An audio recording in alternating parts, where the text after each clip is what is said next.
Hello student, I welcome you in class 12 physics electrostatics lecture number 11। बच्चों, last lecture में हम लोगों ने पढ़ा था motion of charge particle in uniform electric field और पढ़ा था इलेक्ट्रिक पोटेंशियल के बारे में। ठीक है, तो इस लेक्चर में हम लोग पढ़ेंगे electric potential due to various charge distribution and electric potential energy के बारे में। तो चलो बच्चों शुरू करते हैं आज का lecture. My name is Praveen Pandey and you are watching Fearless Physics at Pinnacle Technical School. शुरू करते हैं बच्चों। देखिए बच्चों, इस लेक्चर में मैं एक चीज़ और भी बोल दूं आपको कि पेन एंड पेपर हर क्लास में मैं याद दिलाता हूं, पेन एंड पेपर अपना नोटबुक ले लीजिए, उस पर लिखना शुरू करिए। एक एक हर 15 मिनट 20 मिनट का लेक्चर देखना है, उसको अपना नोट्स बनाना है, फिर आगे का लेक्चर देखना है, फिर उसका नोट्स बनाना है। इसी तरीके से आपको धीरे धीरे आगे बढ़ना है। पिछले लेक्चर में मैंने शुरू किया था इलेक्ट्रिक पोटेंशियल, थोड़ा सा मैं उसको आपको रिवाइज करा देता हूं, देन आगे के टॉपिक्स हम लोग देखेंगे। ठीक, इलेक्ट्रिक पोटेंशियल में क्या देखा था हमने? देखिए पढ़ा था इलेक्ट्रिक पोटेंशियल। तो इलेक्ट्रिक पोटेंशियल में बच्चों आपने पढ़ा था कि सपोज करो कि कोई एक इलेक्ट्रिक फील्ड है and this electric field is produced by the charge system. कोई भी चार्ज सिस्टम के द्वारा प्रोड्यूस है, जिसको हम लोग सोर्स चार्ज कहते हैं। लाइक मान लो कि यहाँ पर एक पॉजिटिव चार्ज है, ठीक, तो ये सोर्स चार्ज हो गया, या ग्रुप ऑफ चार्ज है, तो ये सोर्स चार्ज के कारण ये इलेक्ट्रिक फील्ड पैदा हुई है। अब इसके अंदर कोई पॉइंट है P, ठीक, फील्ड के अंदर का कोई पॉइंट है P, और ये जो बाउंड्री होती है ये बहुत नज़दीक नहीं होता, आप सब जानते हैं। कहाँ पर होगा? अप टू इनफाइनाइट, है ना, बहुत बड़ा होता है ये। तो मान लो हम इसको इनफाइनाइट बोल देते हैं। तो पॉइंट P पर इलेक्ट्रिक पोटेंशियल का मतलब क्या होता है? बेसिक डेफिनेशन कि अगर इनफाइनाइट से Q equal to +1 coulomb charge को हम उठा करके ले आए कहाँ पर? P पर। और कैसे लेके आए? स्लोली का मतलब एक्सेलरेशन क्या होना चाहिए? 0 होना चाहिए। 0 एक्सेलरेशन के साथ अगर उसको ले आते हैं तो +1 कूलम को इनफाइनाइट से P तक लाने में जितना भी वर्क डन होता है, that work done is called the electric potential at point P। फिर मैंने सिखाया था कि अगर यहाँ पर Q0 को उठा के ले आया जाए और Q0 को ले आने में मान लो वर्क डन होता है W, ठीक, तो Q0 को ले आने में वर्क डन कितना हुआ? W from infinite to P by the external agent. Clear है? तो यूनिट चार्ज को ले आने में कितना वर्क डन होगा? Work done from infinite to P divided by Q0 by the external agent. ठीक है, और इसी टर्म को हम लोग क्या बोलते हैं? इलेक्ट्रिक पोटेंशियल बोलते हैं पॉइंट P का। तो electric potential at point P equal to आया था work done from infinite to P by the external agent divided by Q0। ये था पोटेंशियल का बेसिक डेफिनेशन। ठीक है, सबको समझ गए? अब इसमें एक बात ध्यान रखना है, एक लाइन में याद रखिए कॉन्सेप्ट केवल। पॉइंट P का पोटेंशियल मतलब क्या?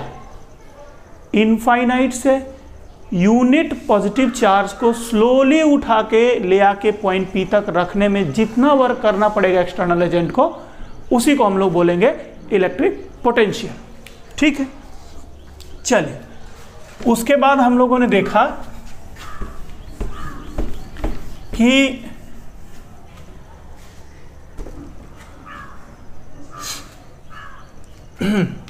अगर सोर्स चार्ज हमारा ये है plus Q,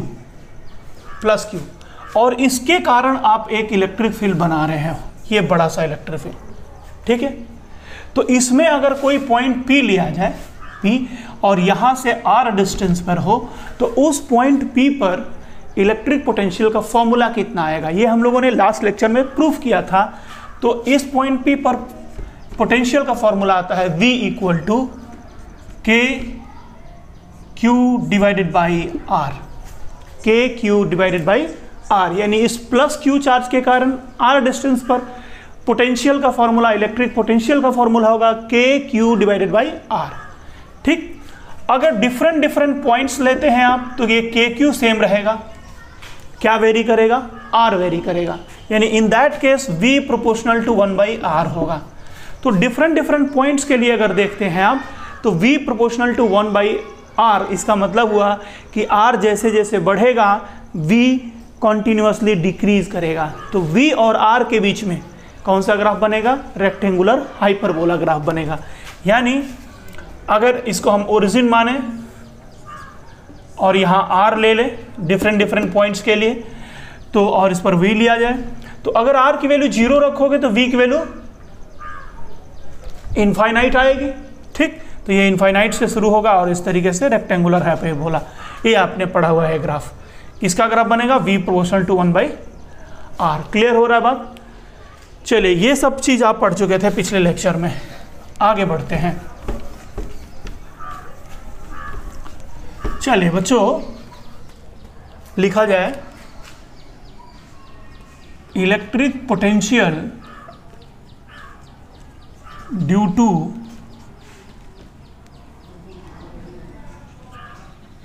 different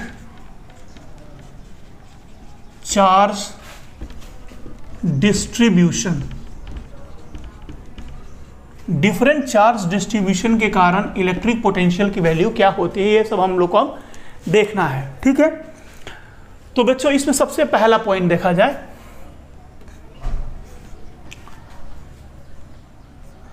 electric potential due to group of point charges. Group of point charges. देखिए बच्चों, सपोज करो कि यहां पर एक पॉइंट चार्ज है, एक पॉइंट चार्ज यहां, एक यहां पर है।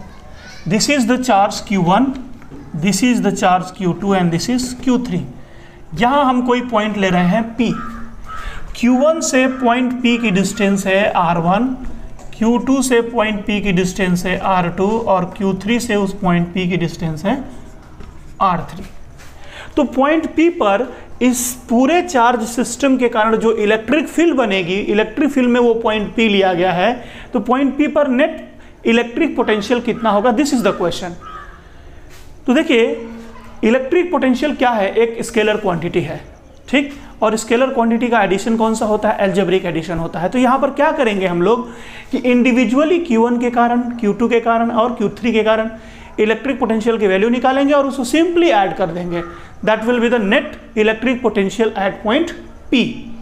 हाँ, एक चीज ध्यान रखना है कि जब भी फॉर्मूले में Q1, Q2 और Q3 की वैल्यू पुट करेंगे तो वो साइन के साथ पुट करेंगे। ठीक है, तो चलिए, electric potential at P, Vp will be equal to Q1 के कारण कितना होगा? K Q1 divided by R1 plus Q2 के कारण कितना होगा?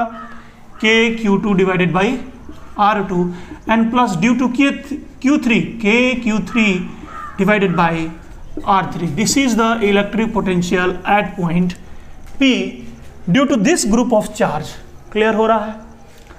अगली बात, if R1 equal to R2 equal to R3, यानी ये तीनों चार्ज से डिस्टेंस, उस पॉइंट की डिस्टेंस क्या है? सेम है सपोज करो, और उसको नाम दे दिया जाए R। ठीक है, तो क्या मिलेगा? Vp will be equal to K by R into Q1 plus K Q2 by R plus K Q3 by R। इसमें क्या है? कॉमन है, तीनों में कुछ कॉमन है, K बाई R कॉमन है तीनों में। क्लियर हो रहा है? So this Vp equals to K by R into Q1 plus Q2 plus Q3। That implies क्या मिलेगा आपको? Vp equals to K by R। ये क्या है? Q1 plus Q2 plus Q3। This is the total charge of the system, है ना? जो source charge है उसका पूरा चार्ज है, algebraic sum of all the charges, यानी सिग्मा क्यू लिखा जा सकता है इसको। This is sigma Q.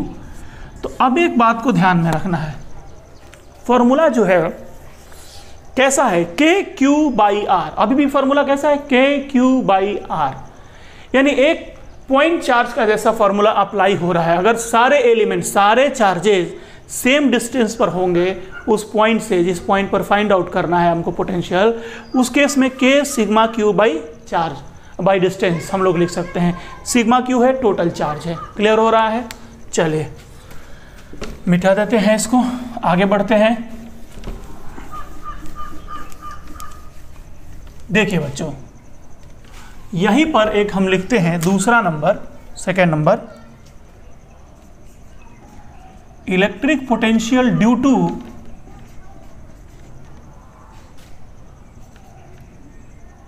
Arc at its centre. देखिए बच्चों, सपोज करो कि ये कोई एक सर्कुलर आर्क है, सर्कल का एक पार्ट है, आर्क है ये, और ये इसका सेंटर है सी। जो इसका रेडियस है ये आर है, इसके ऊपर चार्ज डिस्ट्रीब्यूटेड है आर्क के ऊपर। सपोज बच्चों ये टोटल चार्ज की वैल्यू इस आर्क के ऊपर है क्यू, तो हमसे पॉइंट सी पर पोटेंशियल पूछा गया, तो potential at C will be equal to, एक बात इसमें आप क्लियरली समझिए, इस चार्ज के कारण अगर सी पर हमें पोटेंशियल निकालना है तो मैं क्या करूंगा कि इस चार्ज को छोटे छोटे ढेर सारे पार्टिकल्स में ब्रेक कर दूंगा।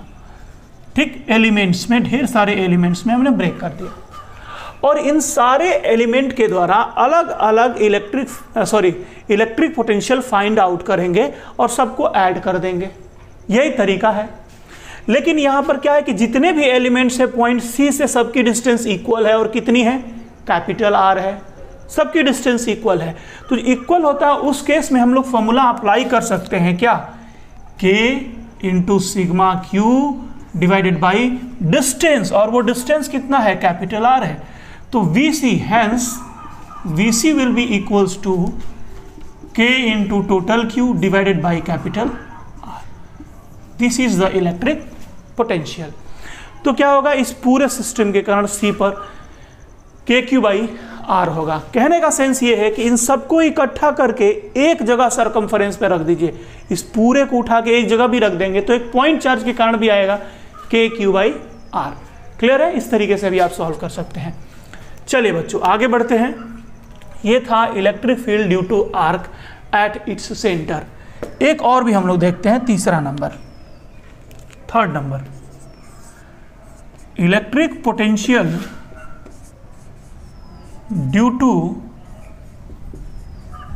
Circular ring at an axial point. Axial point, देखो बच्चों, सपोज करो कि ये एक रिंग है, ठीक है, इस रिंग का ये सेंटर हो गया, इस रिंग पर चार्ज डिस्ट्रीब्यूटेड है यूनिफॉर्मली। अब बच्चों यहां पर यूनिफॉर्मली चार्ज डिस्ट्रीब्यूटेड हो या नॉन यूनिफॉर्मली, दोनों केस में ये काम करेगा। This is the axial point P at distance x from the centre. Centre से x डिस्टेंस पे है। इसका रेडियस ले लिया जाए कैपिटल R, ठीक है। पॉइंट P पर इलेक्ट्रिक फील्ड फाइंड आउट करना है। आप इसको स्ट्रक्चर को समझने की कोशिश करिएगा। जब इस तरीके से है और ये इसको एक्सिस सपोज कर लो और ये रिंग है, तो इस रिंग के जितने भी टुकड़े होंगे वो सब इक्वल डिस्टेंस पे होंगे। इट विल बी लाइक, जैसे ये एक छोटा सा टुकड़ा लो, ये वाला छोटा सा टुकड़ा, ये टुकड़ा इस पॉइंट P से कितना डिस्टेंस पे है? Root over R square plus x square. और यहां से भी कितना डिस्टेंस होगा? वही डिस्टेंस होगा। इवन सरकमफरेंस के हर एक पार्टिकल इक्वल डिस्टेंस पे होंगे। ये किसके, ये स्ट्रक्चर कैसा बनेगा? ये स्ट्रक्चर कोन के जैसा बनेगा। जैसे ये एपेक्स है और ये बेस का सर्कल है। क्लियर हो रहा है? तो डिस्टेंस सब हर एक एलिमेंट से जब डिस्टेंस सेम होता है तो simple formula K D sigma Q by R हो जाएगा।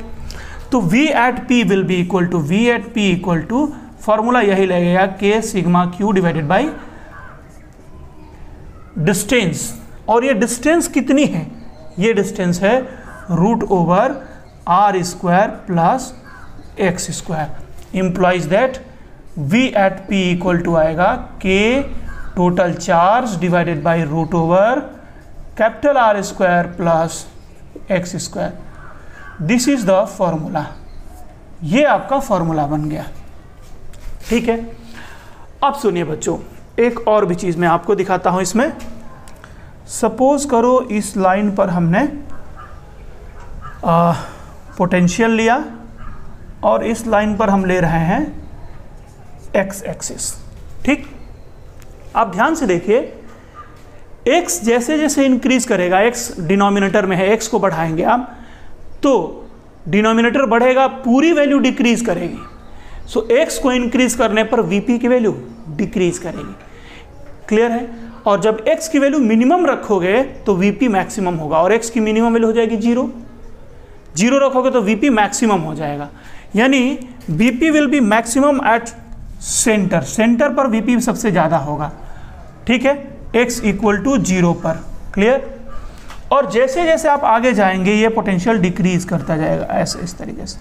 क्लियर हो रहा है? जो ग्राफ इधर की ओर राइट में बनेगा वैसा ही सिमिलर ग्राफ लेफ्ट में बनेगा। क्लियर है?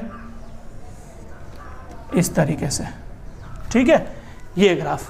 तो it is the graph between potential and distance x। Clear है? चलिए, ये भी बात समझ गए। अब हम लोग आगे बढ़ते हैं, इसको मिटा देते हैं बच्चों।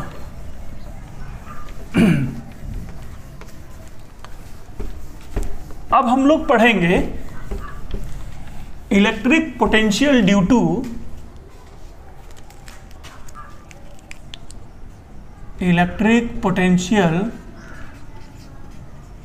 टू यूनिफॉर्मली चार्ज्ड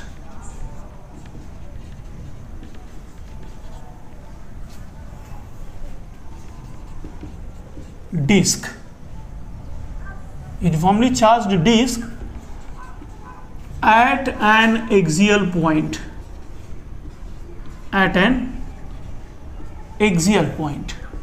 क्लियर है बच्चों? चलिए, हमने क्या किया कि ये एक डिस्क लिया। ठीक,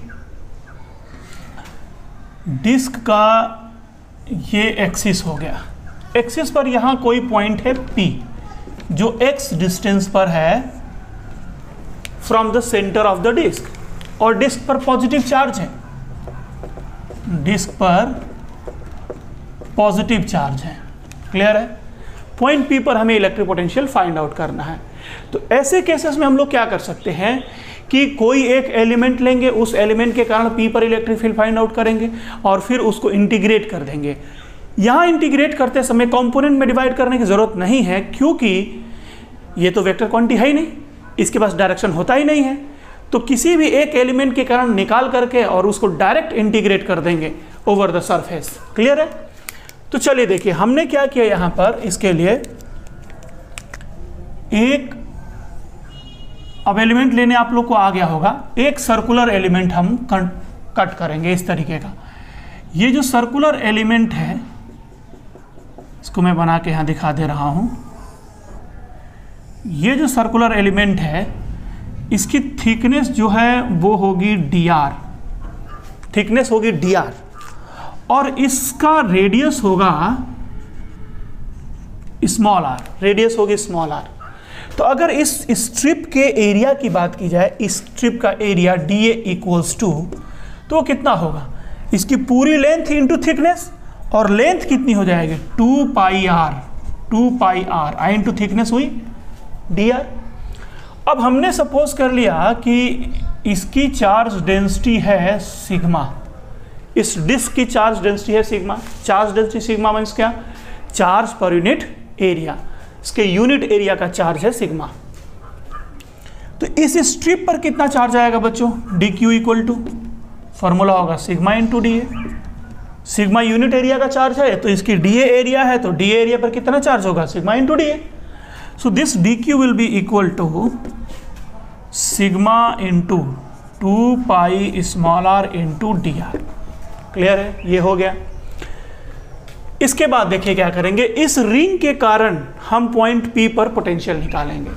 किसी भी रिंग के कारण एक्सियल पॉइंट पर पोटेंशियल का फॉर्मूला आपने पढ़ा है, dv equal to k into उस रिंग का चार्ज, और उस रिंग का चार्ज हम यहाँ dq लिखने वाले हैं, divided by root over radius का स्क्वायर प्लस डिस्टेंस का स्क्वायर। अभी आपने पढ़ा पिछला टॉपिक, तो इसका रेडियस है small r square plus x square, ये बनेगा, ये डी हो गया। तो now D V will be equal to, K को लिख दो आप 1/4 pi epsilon not into Q को लिख दो sigma into 2 pi small R into D R divided by root over capital R square, sorry small are square plus x square. That implies this D V will be equals to 2 pi से 2 pi cancel होगा, नीचे में 2 बचेगा, तो sigma divided by 2 epsilon not into R D R divided by root over R square plus x square. Clear है बच्चों? एक minute, ये मेरा डस्टर गिर गया। चलिए, so this D V, integration of D V कर दो sigma by 2 epsilon not into integration of R D R divided by root over R square plus x square. ठीक है, अब यहाँ पर सब्स्टिट्यूशन मेथड यूज करेंगे, ये तो v बन जाएगा, ये v बन जाएगा। इस इंटीग्रेशन को सॉल्व करने के लिए सब्स्टिट्यूशन मेथड हम लोग यूज करेंगे। तो चलिए पुट करते हैं, पुट कितना, R square plus x square equal to T, R square plus x square equal to T, और इसको डिफरेंशिएट करो दोनों साइड को, तो this is 2r dr plus 0 equal to D T, implies that r dr equals to dt divided by 2। अब ले चल के बच्चों इसको हम लोग इसको आप नोट कर लीजिए, मैं मिटा दे रहा हूं। चलिए, तो देखिए इंटीग्रेशन ऑफ dv क्या बन जाएगा, v बन जाएगा। So this v equals to sigma by 2 epsilon not into integration of R D r के जगह पे dt बाई 2 आएगा, this is dt by 2 and divided by root over t आएगा ये। Clear? So this v equal to 2 आएगा नीचे, this sigma by 4 epsilon not. Clear है? Into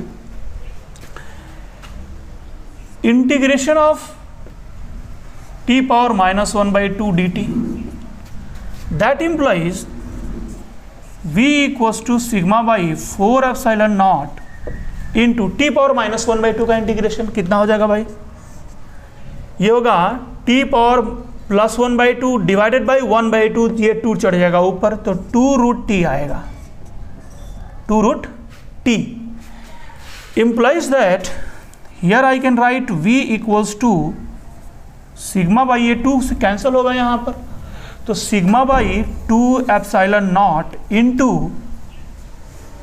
root over T, और टी के जगह पे अपन क्या पुट कर सकते हैं, टी के जगह पे लिख सकते हैं r square plus x square, तो small are square plus x square. Small r की जो मिनिमम वैल्यू होगी, स्मॉल आर की जो मिनिमम वैल्यू होगी इसमें, ये स्मॉल आर था ये वाला, this was the small R, तो उसकी जो मिनिमम वैल्यू होगी 0 होगी और मैक्सिमम जो वैल्यू जो होगी वो कैपिटल आर होगी, तो this is 0 to capital are.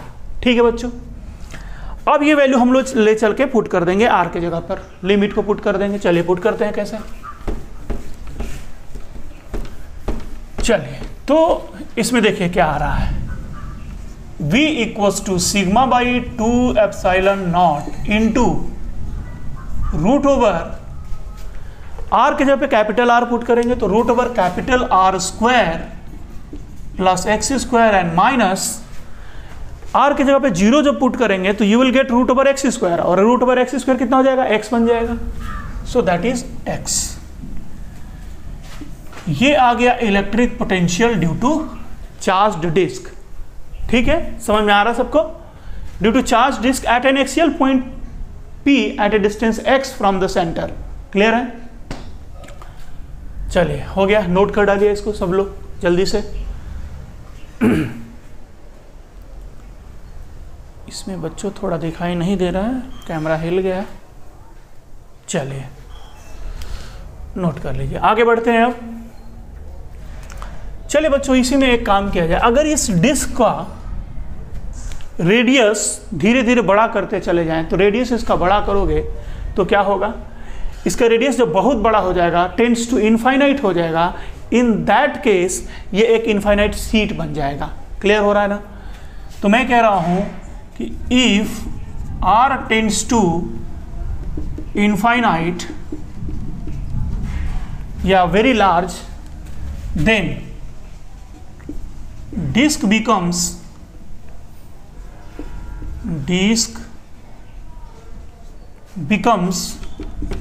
infinitely long sheet, and due to this means what? Due to infinite sheet, potential क्या हो जाएगा? थोड़ा यहाँ पर r को इनफाइनाइट टेंड करिए तो r इनफाइनाइट करिए तो ये वाला टर्म क्या हो जाएगा? इनफाइनाइट हो जाएगा। और infinite minus 0 equal to infinite, और इनफाइनाइट कोई नंबर थोड़े अनडिफाइंड हो जाएगा।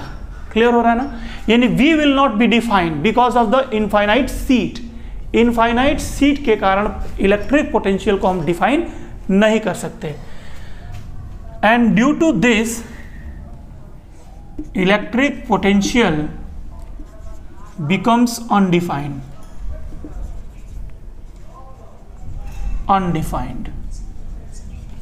क्लियर है?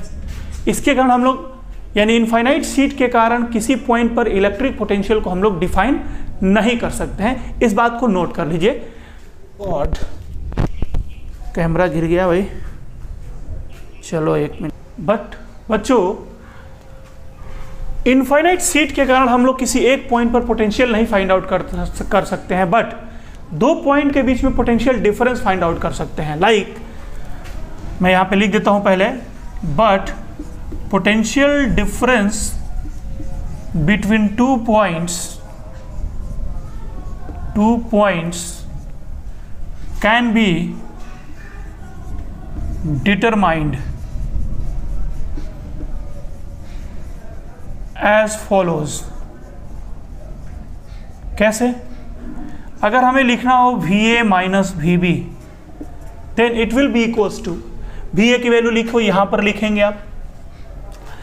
तो VA माइनस VB जब आप करोगे तो आप एक बात को ध्यान दीजिए, सिग्मा बाई 2 एप्सिलॉन नॉट दोनों में कॉमन है। चलो मैंने ये कॉमन कर लिया, sigma by 2 epsilon not into पहला वाला जो टर्म और पहला और दूसरे में क्या डिफरेंस होगा? पहले वाले में ध्यान दीजिए, इनफाइनाइट इस अगर a और b लिया है आपने तो infinite square plus XA square minus XA, और दूसरे में आएगा infinite square plus XB square minus XB, जिसमें ये वाला टर्म अप्रॉक्सीमेटली दोनों में सेम होगा। इनफाइनाइट स्क्वायर में XA स्क्वायर ऐड करिए या XB स्क्वायर ऐड करिए, क्या फर्क पड़ता है? वो भी इनफाइनाइट ही होगा। तो पहला टर्म दोनों में कॉमन हो जाएगा, यानी ये वाला टर्म दूसरे वाले टर्म से कैंसल आउट हो जाएगा। पहले में बचेगा माइनस XA, दूसरे में बचेगा माइनस XB यानी प्लस XB। तो माइनस XA प्लस XB, यानी यहां पे आप लिख सकते हैं potential difference due to infinite sheet. This is the infinite sheet. Infinite sheet means very long sheet, जिस पर पॉजिटिव चार्ज है, और हमने यहां से दो पॉइंट्स लिए हैं। This is the point A and this is the point B। Clear है? इसकी डिस्टेंस RA है, इसकी डिस्टेंस RB है। तो VA माइनस VB आ गया, VA minus VB equal to sigma by 2 epsilon not into XB minus XA, XB minus XA, ये आप याद रखेंगे। क्लियर हो गया? समझ में आ रहा सबको? चलिए, this is the potential difference between two points due to infinite charged uniformly charged sheet. चलिए बच्चों, अब इसको हम मिटा देते हैं, आप इसको फटाफट नोट कर लीजिए। इसके बाद अब हम लोग देखेंगे, चलिए अब हम लोग देखेंगे इलेक्ट्रिक पोटेंशियल। अच्छा, एक चीज और भी देख लिया जाए पहले। सबसे पहले ये जो डिस्क आया, डिस्क के कारण चार्ज, पॉजिटिव चार्ज डिस्क था, यहाँ x डिस्टेंस पर इस पॉइंट P पर v इक्वल टू आया कितना? Sigma by 2 epsilon not into root over R square plus x square minus X. अगर आपसे कहे कि इस डिस्क के सेंटर पर पोटेंशियल कितना होगा, सेंटर पर, तो V सेंटर, इस केस में ये पॉइंट जो एक्सियल पॉइंट था वो कहाँ पर आ गया, सेंटर पे आ गया, तो x की वैल्यू क्या हो जाएगी, 0 हो जाएगी। तो x के जगह पे 0 पुट करो, यहाँ 0 और यहाँ 0 पुट कर दो, तो सर आपको क्या मिलने वाला है, रूट ओवर आर स्क्वायर मिलेगा यहाँ, जो कि r बन जाएगा। तो कितना आया, sigma r divided by 2 epsilon naught. It is the electric potential at the centre of charged disc. Charged disc के सेंटर पर का ये इलेक्ट्रिक पोटेंशियल हो गया। ठीक है, याद रखेंगे आप इसको। चलिए अब देखो बच्चों, एक नया क्वेश्चन करते हैं। Electric potential at circumference, circumference कहो या एज कहो, edge of charged disc, uniformly charged disc, uniformly charged disc. देखिए बच्चों, समझा जाए इसको, ये एक यूनिफॉर्म चार्ज्ड डिस्क है,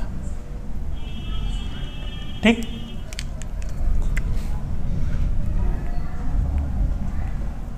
चलो आप समझ लेना, इस पर चार्ज डेंसिटी इसकी है सिग्मा, पॉजिटिवली चार्ज। सपोज हमने क्या किया कि ये इसका डायामीटर है, मैंने ये कोई पॉइंट लिया P,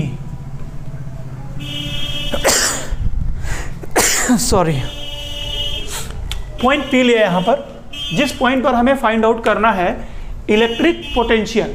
क्लियर है, चलिए फाइंड आउट करते हैं। इस पर इलेक्ट्रिक पोटेंशियल फाइंड आउट करने के लिए देखिए मैंने क्या करा, यहां पर एक सर्कुलर आर्क लिया, this is a circular arc.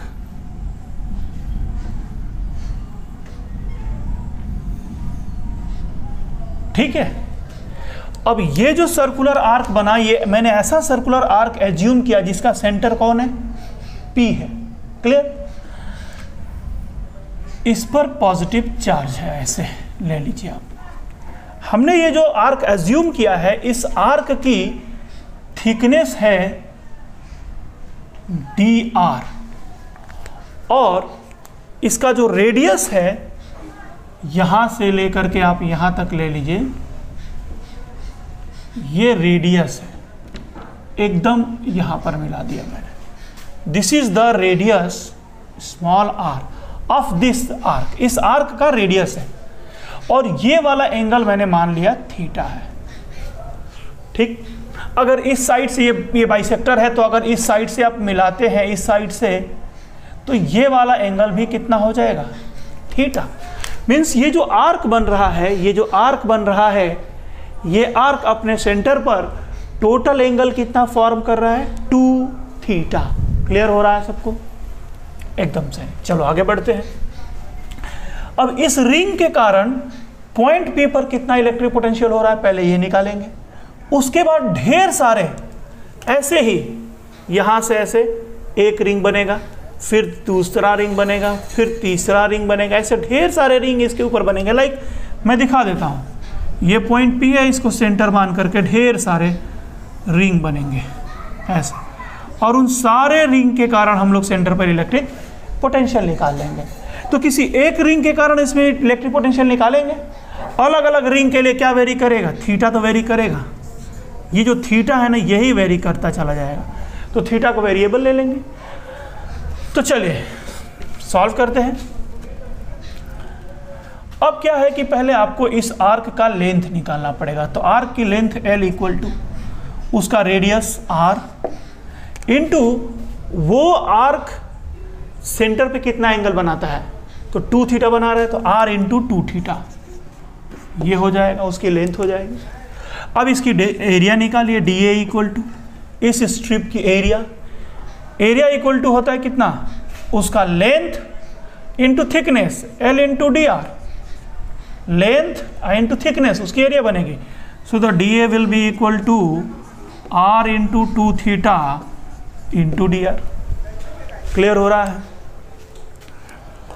अब आगे बढ़ते हैं, इसके ऊपर कितना चार्ज होगा ये निकालो। D Q will be equal to, D Q equal to कितना होता है, सिग्मा डी ए।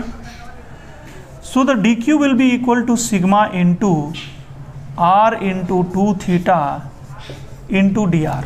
क्लियर है? नाउ आगे बढ़े आप। dV, electric potential due to this arc at point P, dV equal to, ये है क्या, एक रिंग है ना, और रिंग के कारण उसके सेंटर पर कितना होता है, सारे एलिमेंट उसके इक्वल डिस्टेंस पे होंगे, तो कौन सा formula, K into sigma Q by radius. तो K इंटू सिग्मा क्यू मतलब इसका चार्ज dQ डिवाइडेड बाई इसकी रेडियस। ये क्लियर हो गया? And this will be dV equals to 1/4 pi epsilon not into dQ। dQ की वैल्यू कितनी हो गई भाई, sigma into R 2 theta, sigma into R 2 theta into D R divided by R। ये R क्या हुआ, कैंसिल हो जाएगा। So dV will be equals to, और ये 2 भी कैंसिल होगा यहाँ से, तो sigma by pi epsilon not into, यहां बचेगा थीटा इंटू डी आर। अब ध्यान दो बच्चों, अलग अलग स्ट्रिप के लिए थीटा की वैल्यू अलग अलग होगी और उसकी रेडियस भी अलग अलग होगी। जैसे जैसे दूर का स्ट्रिंग आप लोग वो लेंगे, एलिमेंट लेंगे, तो उसकी रेडियस बढ़ती चली जाएगी। क्लियर है? तो R और थीटा दो वेरिएबल है, इसको किसी एक वेरिएबल में कन्वर्ट करना पड़ेगा। तो थीटा और R में उसके लिए रिलेशन चाहिए हम, चलो निकाला जाए। बच्चों सुनो, यहां से अगर मैं मिला दूं इसको, चलिए इसको समझिएगा, तो ये सेमी सर्कल है, ये वाला पार्ट ध्यान से देखना, ये वाला पार्ट सेमी सर्कल है। तो जब सेमी सर्कल है तो सेमी सर्कल में ये दोनों डायमेट्रिकल पॉइंट को ले जाके मिलाने पर ये जो एंगल होता है वो कितना बनता है, 90 डिग्री। आप सबको मालूम है, this is the 90 degree. Clear हो रहा है? अब ये वाला जो है इसका लेंथ है, ये ब्लू वाली लाइन का लेंथ है 2r। इसका जब कंपोनेंट निकालोगे थीटा एंगल पर तो ये r मिलेगा। तो r की वैल्यू क्या आएगी, r equal to 2r cos theta. r equal to 2r cos theta यहाँ ले चल के पुट किया जाए, या dr इक्वल टू, तो dr इक्वल टू होगा 2r cos थीटा का डिफरेंशिएशन आएगा minus sine theta into D theta.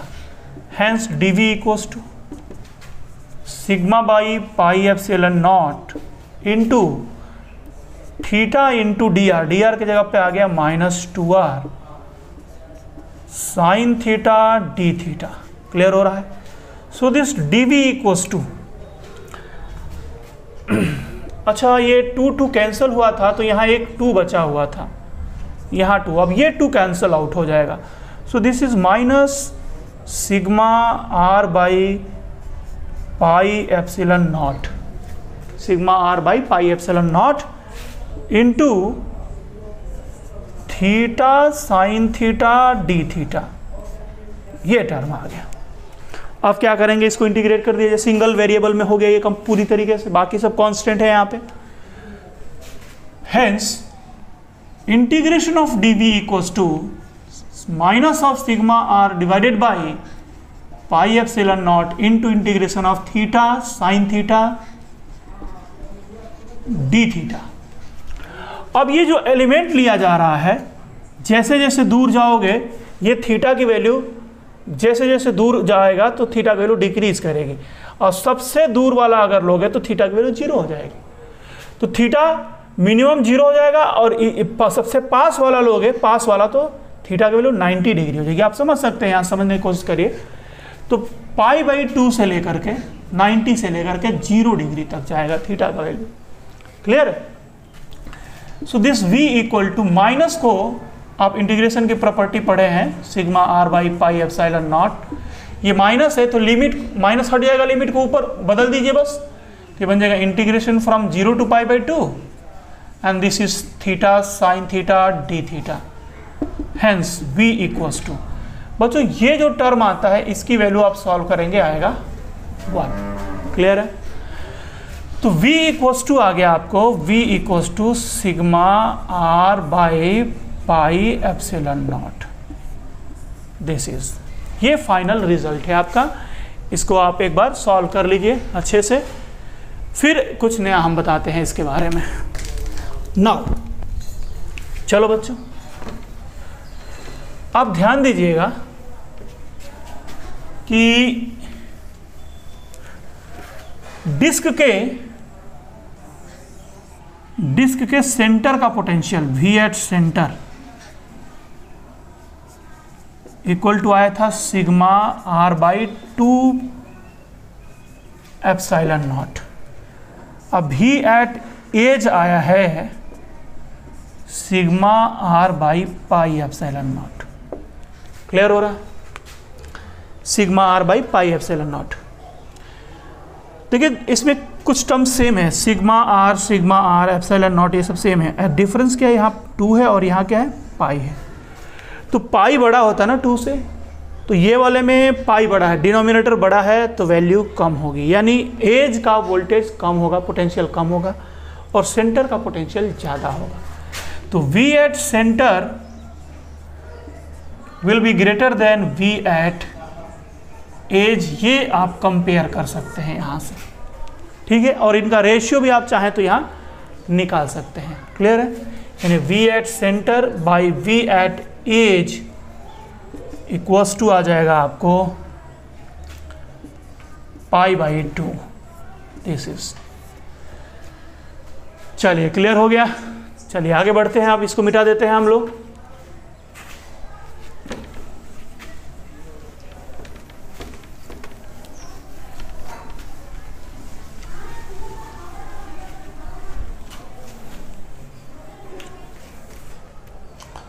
चलिए बच्चों, अब हम लोग इलेक्ट्रिक पोटेंशियल एनर्जी पढ़ेंगे। Now let us see the electric potential energy. Electric potential energy. हालांकि पोटेंशियल एनर्जी के बारे में बच्चों आपने क्लास 11th में इन डिटेल पढ़ा हुआ है, ठीक। स्टिल मैं थोड़ा सा बता देता हूँ। पोटेंशियल एनर्जी किसका होता है, किसी भी ग्रुप का, किसी भी सिस्टम का, ठीक। लाइक वो पार्टिकल्स का ग्रुप हो, मासेस से मिलके बना हो, ढेर सारे मासेस, या फिर वो ढेर सारे चार्जेस से मिलके बना हो, वहाँ पर पोटेंशियल एनर्जी की बात होती है। और जहाँ भी कौन सा फोर्स होता है, कंजर्वेटिव फोर्स मौजूद होता है, उस जगह पर हम लोग बात करते हैं इलेक्ट्रिक पोटेंशियल एनर्जी की। जैसे आपने पढ़ा था क्लास 11th में ग्रेविटेशनल पोटेंशियल एनर्जी, क्योंकि वहाँ पर ग्रेविटेशनल फोर्स होता था, और ग्रेविटेशनल फोर्स एक कंजर्वेटिव फोर्स फील्ड होता है।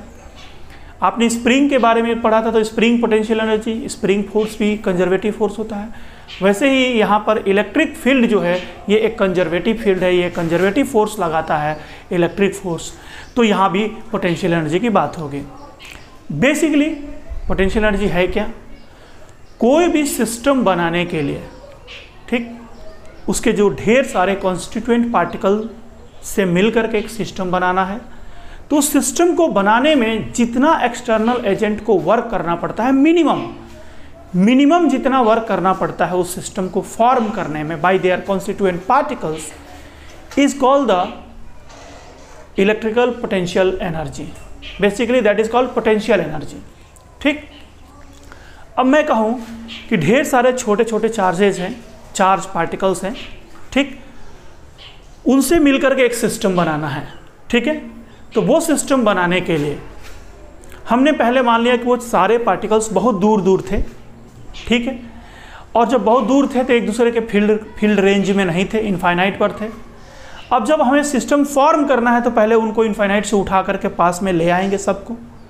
जब ले आ रहे होंगे तो जब एंट्री करेंगे एक दूसरे के फील्ड रीजन में तो एक दूसरे को रिपेल करेंगे। अब रिपेल करेंगे तो मैं उतना ही फोर्स अंदर की तरफ लगा करके उसको इनवर्ड डायरेक्शन में मूव करने की कोशिश करूंगा, ठीक, इक्वल फोर्स लगाएंगे तो नेट फोर्स 0 होगा। अनएसेलरेटेड वो मूव करेगा टू फॉर्म द सिस्टम, यानी सिस्टम की काइनेटिक एनर्जी को हमको छेड़छाड़ नहीं करना, सिस्टम में काइनेटिक एनर्जी को इंक्रीज नहीं करना है, ठीक, स्लोली लेके आना है, ठीक है, और लेकर के आएंगे। यानी इलेक्ट्रिकल फील्ड के द्वारा लगने वाले फोर्स के अगेंस्ट हमको जितना मिनिमम वर्क करना पड़ेगा, that minimum work done is called the electric potential energy of the system. होता क्या है कि इलेक्ट्रिकल फील्ड आपको बाहर की तरफ रिपेल कर रहा है और हम अंदर की तरफ फोर्स लगा के ले आ रहे हैं, तो हम मीन्स एक्सटर्नल एजेंट को इस सिस्टम को फॉर्म करने में क्या करना पड़ेगा, वर्क करना पड़ेगा। जबरदस्ती ले आ रहा है ना भाई, इलेक्ट्रिकल फोर्स के अगेंस्ट ले आ रहा है, तो इसमें एक्सटर्नल एजेंट को वर्क करना पड़ेगा, और एक्सटर्नल एजेंट को वर्क करने से एक्सटर्नल एजेंट की एनर्जी लॉस होगी, और जितना एक्सटर्नल एजेंट का एनर्जी जितना लॉस होगा उतना सिस्टम में स्टोर होगा, and that is called the electric potential energy. चलिए इसको देखने की कोशिश करते हैं। तो मैं सबसे पहले इसमें डेफिनेशन लिख देता हूं थोड़ा सा, 1 मिनट। चलिए, तो electric potential energy of a system is the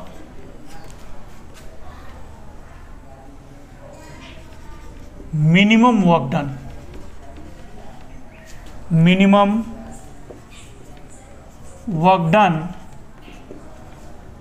in making the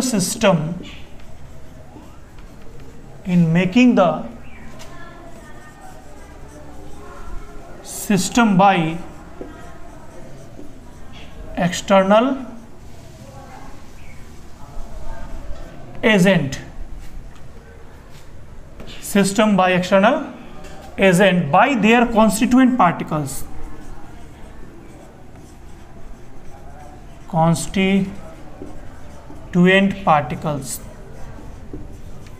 ये आप लिख लेंगे, ठीक है।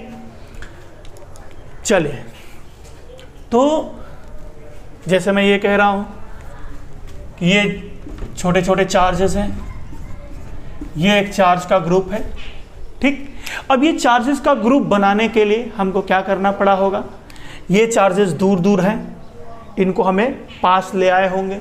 तो जब पास आ रहे होंगे, लाइक मान लो किसी एक चार्ज के बारे में देखो, ये एक पॉजिटिव चार्ज है, ठीक, दूसरे पॉजिटिव को जब ले आ रहे होंगे इनफाइनाइट से, तो ये इस पर फोर्स राइट में लगा रहा होगा, तो हमें इनवर्ड डायरेक्शन में फोर्स लगाना पड़ेगा F bye the external agent, और जब इसको यहाँ से लेके आएंगे यहाँ तक, तब जाकर के एक प्लस और ये दूसरा प्लस का एक सिस्टम फॉर्म हुआ। यानी इस सिस्टम को फॉर्म करने में हमें इलेक्ट्रिक फोर्स के अगेंस्ट वर्क करना पड़ेगा, ठीक है।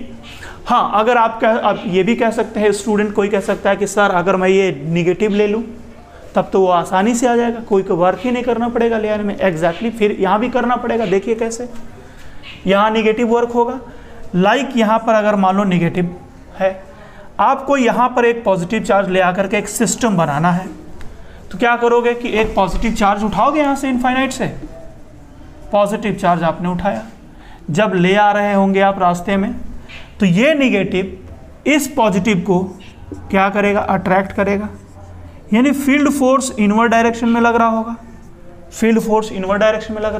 और आपको स्लोली ले आना है ताकि इसकी काइनेटिक एनर्जी चेंज ना हो, ठीक। तो स्लोली ले आना है। इस केस में चूंकि इस चार्ज पर लेफ्ट में एक फोर्स लग रहा है और आप चाहते हैं कि ये अनअसेलरेटेड मूव करे, तो आपको इधर एक फोर्स लगाना पड़ेगा। तो F एक्सटर्नल इस फील्ड फोर्स के इक्वल एंड अपोजिट बाहर की ओर फोर्स लगाएंगे।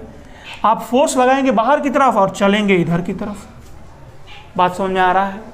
तो आप बाहर की तरफ फोर्स लगाते हुए वहां से लेकर के आएंगे कहां पर, इस पॉइंट P तक। तो यहां भी क्या हो रहा है, आपके द्वारा लगने वाला फोर्स बाहर की तरफ है और डिस्प्लेसमेंट अंदर की तरफ है, तो आपके द्वारा जो वर्क डन होगा वो नेगेटिव वर्क डन होगा और नेगेटिव एनर्जी स्टोर होगी इस सिस्टम में। क्लियर हो रही है बात? ठीक, चलिए यहाँ पर थोड़ा सा मैं लिख दूँ और फिर आगे हम लोग बढ़ेंगे। तो अब देखो बच्चों, अगर आप इसे लिख चुके होंगे तो मैं इसको मिटा देता हूं। देखिए, अब सपोज करो कि ये कोई चार्ज सिस्टम है, पॉजिटिव ही कंसीडर करके करेंगे हम लोग हमेशा, नेगेटिव पर भी हो जाएगा, कोई इशू नहीं है। अब ये एक चार्ज सिस्टम है, इस चार्ज सिस्टम की अपनी एक इलेक्ट्रिक फील्ड होगी, ठीक है, इलेक्ट्रिक फील्ड। अब ये जो इलेक्ट्रिक फील्ड है, ये कैसा इलेक्ट्रिक फील्ड है? रिपल्सिव है, किसी भी पॉजिटिव चार्ज को ये रिपेल करेगा, ठीक। अगर मैं इस फील्ड में यहां पर कोई एक पॉइंट चार्ज रख दूं प्लस क्यू, ठीक है, तो ये चार्ज के कारण जो फील्ड बना है इसको मैं हटा दे रहा हूं, आप ऐसे समझो, छोटे से चार्ज में दिखा दे रहा हूं प्लस, ठीक। ये सोर्स चार्ज है जिसके कारण ये फील्ड बन रहा है, ठीक। उस फील्ड में कोई यहाँ पे चार्ज रखा हुआ, तो ये एक सिस्टम बना ना, ये दो चार्ज का सिस्टम कहिए इसको। या फिर अगर आपको ये चार्ज नहीं दिखाया गया है, केवल ये कहा जा रहा है कि ये एक इलेक्ट्रिक फील्ड है और इस इलेक्ट्रिक फील्ड में यहाँ पर कोई पॉइंट चार्ज रखा है जो कि सोर्स चार्ज नहीं है, सोर्स चार्ज कोई और है, ठीक। तो ये एक सिस्टम बन रहा है, किसका system? Field plus point charge system, field plus point charge system.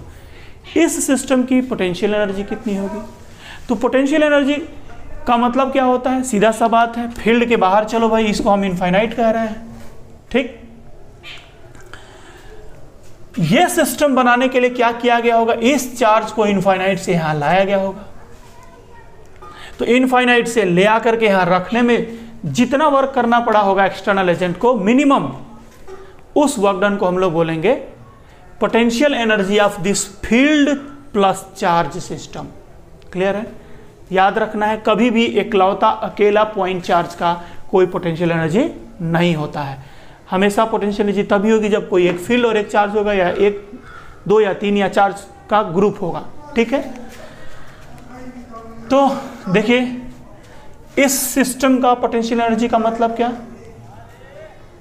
Point charge को इनफाइनाइट से स्लोली उठा करके फील्ड के अंदर किसी पॉइंट तक ले आके रखने में जितना वर्क डन होगा by the external agent, that will store in the system as the energy called the electric potential energy. कैसे लिखेंगे इसको हम लोग? Electric potential energy, electric potential energy of a field charge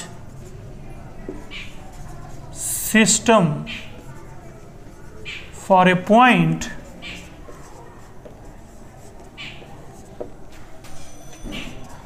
is the work done by external agent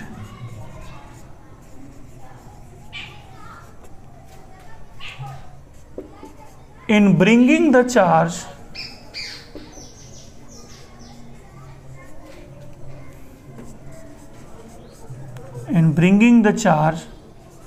slowly from infinite to that point।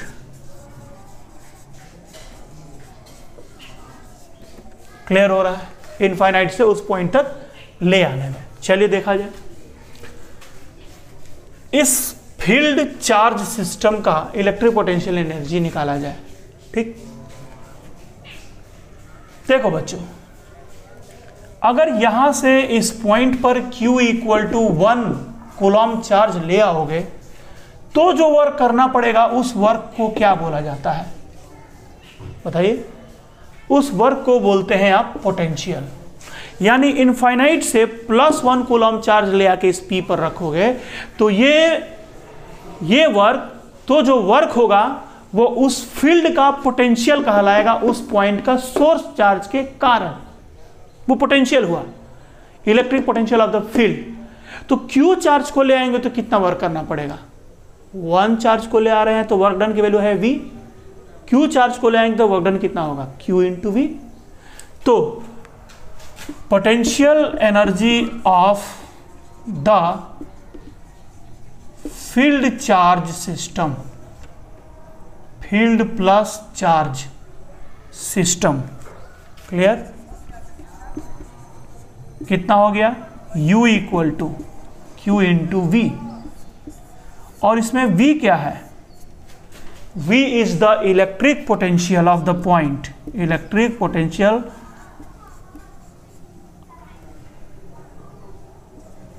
Of the point due to source charge, due to source charge. Clear हो रहा है?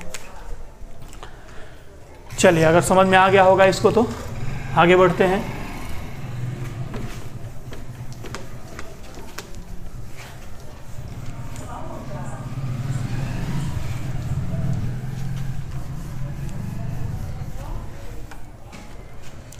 पहला बात, electric potential energy क्या है, एक scalar quantity है, क्योंकि ये बेसिकली है क्या, वर्क डन है। यूनिट क्या हो जाएगा इसका, यूनिट जूल हो जाएगा। डायमेंशन क्या हो जाएगा इसका, ml² T-2 हो जाएगा। क्लियर सी बात है, ठीक। एक और इसकी यूनिट होती है, ये भी याद रखेंगे, 1 इलेक्ट्रॉन वोल्ट, आगे काम में आएगा, 1 इलेक्ट्रॉन वोल्ट। क्लियर? जैसे देखिए अभी आपने देखा U इक्वल टू फॉर्मूला बना Q इंटू वी, तो Q की वैल्यू 1 इलेक्ट्रॉन और वोल्टेज लिया जाए 1 वोल्ट, तो उसको हम लोग बोलते हैं 1.6 इंटू 10⁻⁹ जूल को बोलते हैं हम लोग क्या, 1 इलेक्ट्रॉन वोल्ट। यूनिट यहाँ से भी आ रहा है, यूनिट यहाँ से इलेक्ट्रॉन वोल्ट, देखिए Q चार्ज होता है, चार्ज को इलेक्ट्रॉन बोल दिया और यहाँ से V को वोल्ट बोल दिया, तो जूल की जगह पे इलेक्ट्रॉन वोल्ट भी हम लोग बोल सकते हैं। ठीक है, तो ये हो गया। चलिए बच्चों, मिटाता हूँ मैं इसको। अब हम लोग इलेक्ट्रिक पोटेंशियल एनर्जी में देखेंगे, electric potential energy of 2 point charge system, 2 point charge system, electric potential energy of 2 point charge system. देखो बच्चों, ये 2 पॉइंट चार्ज हैं, this is plus cap Q1 and this is plus Q2 and they are separated by the distance R, एक दूसरे से R distance पे रखे हुए हैं। ठीक है, आपसे पूछ रहा है कि इस चार्ज सिस्टम का पोटेंशियल एनर्जी कितना होगा। एक बात यहां समझना है, इन दोनों में से एक चार्ज का ग्रुप है, इन दोनों में से किसी एक को सोर्स चार्ज मान लीजिए। मान लीजिए Q1 जो है प्लस Q1 सोर्स चार्ज है, जिसके कारण क्या बन रहा है, फील्ड बन रहा है। और उस फील्ड के अंदर कोई पॉइंट है P, उस पॉइंट P पर Q2 को इनफाइनाइट से उठा के लाया गया है, सिंपल सा है। तो ये मैंने मान लिया इनफाइनाइट से किसको लेके आया गया है, Q2 को लेके आया गया है, ऐसे। ठीक, तो फॉर्मूला क्या होता है, ये फील्ड था और ये चार्ज है, तो फील्ड चार्ज सिस्टम का फॉर्मूला क्या होता है, U इक्वल टू Q2 जिसको उठा के ला रहे हो into voltage of that point due to source charge. ठीक है ना, तो वोल्टेज ड्यू टू 1, तो U will be equal to Q2 into, इसके कारण यहाँ का वोल्टेज क्या हो जाएगा, potential K Q1 by R, hence U equal to आ गया K Q1 Q2 divided by R। Simple सा हो गया ये। आप इसको दूसरे तरीके से भी सॉल्व कर सकते थे, जैसे आपने मान लीजिए कि यहाँ पर है Q1 और यहाँ पर है Q2 और आप सोर्स चार्ज किसको मानना चाहते हैं, ये दोनों R है, आप सोर्स चार्ज किसको मानना चाहते हैं, Q2 को, तो Q2 के कारण फील्ड बना है। ठीक, और उस फील्ड में Q1 को लेके आया गया है कहाँ से, इनफाइनाइट से। तो Q1 को हम लेके गए हैं इनफाइनाइट से, लेके गए हैं Q1 को। तो U इक्वल्स टू क्या बनेगा, U इक्वल्स टू जिसको लाए हो आप Q1 इंटू सोर्स चार्ज के कारण फील्ड में उस पॉइंट का पोटेंशियल भी ड्यू टू 2। क्लियर हो रहा है। तो यहां पर आ जाएगा equals to implies that U equal to Q1 into इसके कारण यहां का पोटेंशियल क्या हो जाएगा, KQ2 by R। Hence U will be equal to Q1 Q2 divided by R। अब बच्चों चाहे किसी से भी पूछो, आप किसी से लेके सॉल्व करो, आंसर सेम आ रहा है। देखो Q1 Q2 by R, Q1 Q2 by R। Clear है। इतना सारा बात समझने के बाद सिंपल तरीके से इसको अब बोल दिया जाए। हटाइए सब कुछ। क्या कहा जा रहा है बच्चों, अब सिंपल है कि अगर हमारे पास 2 पॉइंट चार्ज है Q1 और Q2 का ग्रुप है जो कि R डिस्टेंस पे है, तो इस सिस्टम की potential energy U will be equal to, U बराबर होगा Q1 Q2 divided by R। ये इस सिस्टम की पोटेंशियल एनर्जी होगी। बस सीधा सा बात है। इसमें एक बात याद रखना है, put Q1 and Q2 with sign. Q1 और Q2 को साइन के साथ पुट करना है, चिन्ह के साथ पुट करना है। जैसे अगर कोई कहे कि यहाँ पर +2 कूलम चार्ज है और यहाँ पर -4 कूलम चार्ज है और डिस्टेंस है 1 सेंटीमीटर, पोटेंशियल एनर्जी बताओ। तो पोटेंशियल एनर्जी में Q1 Q2 by R put करेंगे। K का वैल्यू 9 × 10⁹ मल्टीप्लाइड बाई Q1 की वैल्यू 2 कूलम, तो 2 + 2 इंटू ये -4 है, this is -4 divided by distance. तो डिस्टेंस है 1 सेंटीमीटर, इसको लिखेंगे 1 × 10⁻²। So the U will be equal to 4 2 = 8, 9 8 = 72 और ये माइनस है मल्टीप्लाइड बाई 10⁻9 × 11 जूल। ये आ जाएगा U का वैल्यू। तो ये निगेटिव है आया। क्लियर हो रही है बात, ये याद रखेंगे। चलिए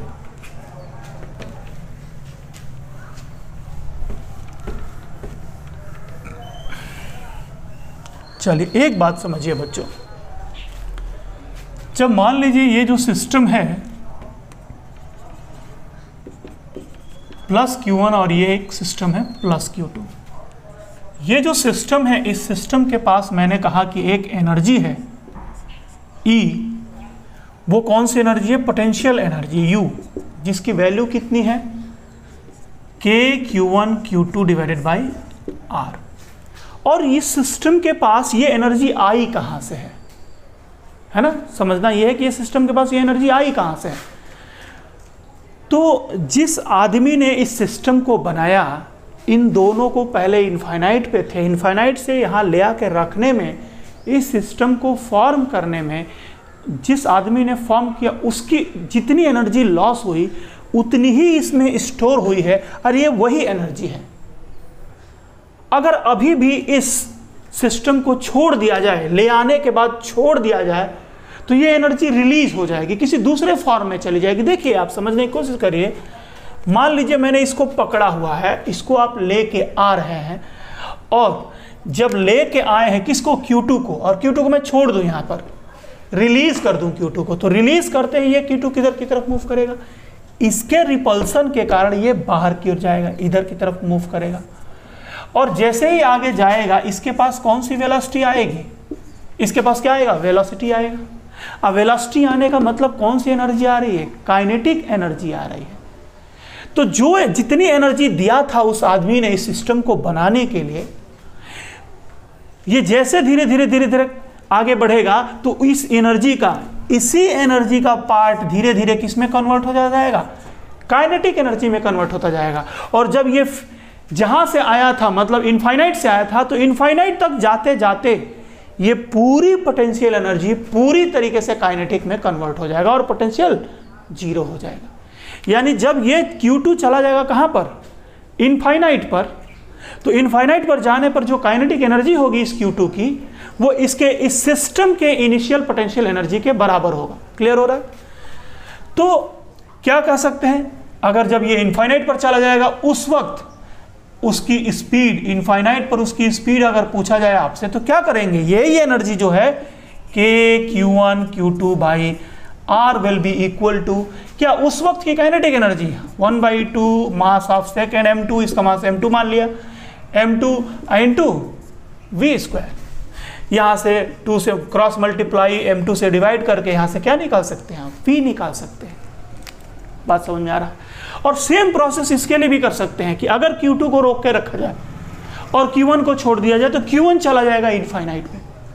ठीक, तो ये जितनी भी पोटेंशियल एनर्जी वो किसको मिल जाएगी, Q1 को मिल जाएगी इनफाइनाइट तक जाने जाते, ये पूरा का पूरा पोटेंशियल Q1 के काइनेटिक में कन्वर्ट हो जाएगा। बहुत सिंपल है, बहुत क्लियर। अगर समझ में आ गया होगा आपको तो आगे बढ़ा जाए। चलिए बच्चों, अब एक बात और समझना है,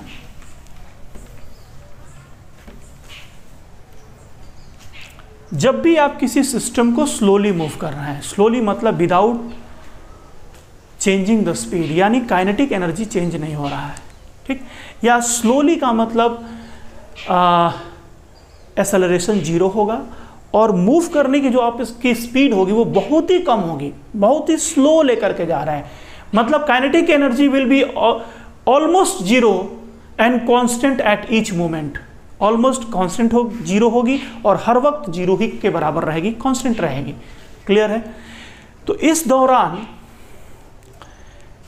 काइनेटिक एनर्जी तो चेंज हो नहीं रही है, तो जो भी वर्क डन होगा वो सिर्फ किसको चेंज करेगा, पोटेंशियल एनर्जी को चेंज करेगा। क्लियर हो रहा है?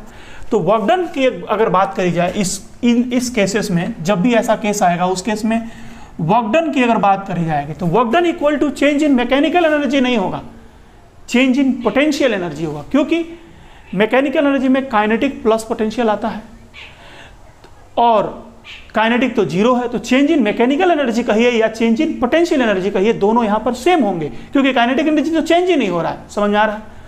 तो स्लोली मूवमेंट के केस में या मिनिमम वर्क डन के केस में ये भी कह सकते हैं, minimum work done, slowly movement कब होता है, जब काइनेटिक एनर्जी में कोई चेंज ना हो। ठीक है, काइनेटिक एनर्जी हमेशा 0 रहे।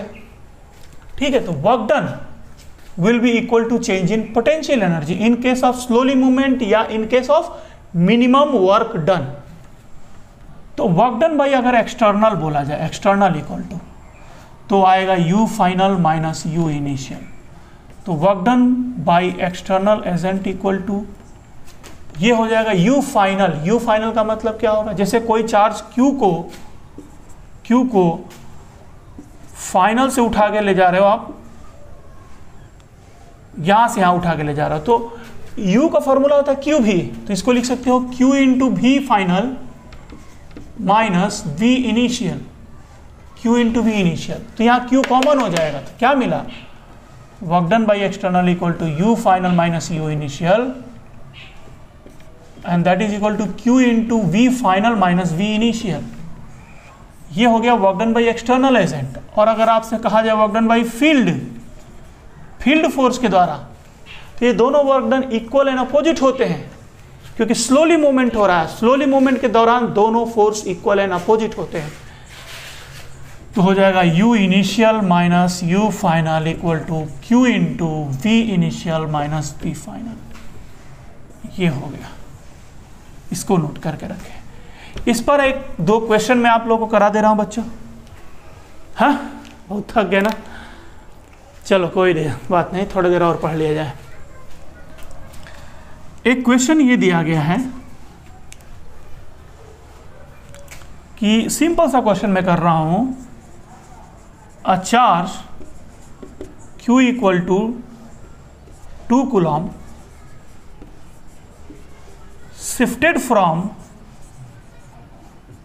1 volt to 2 volt point.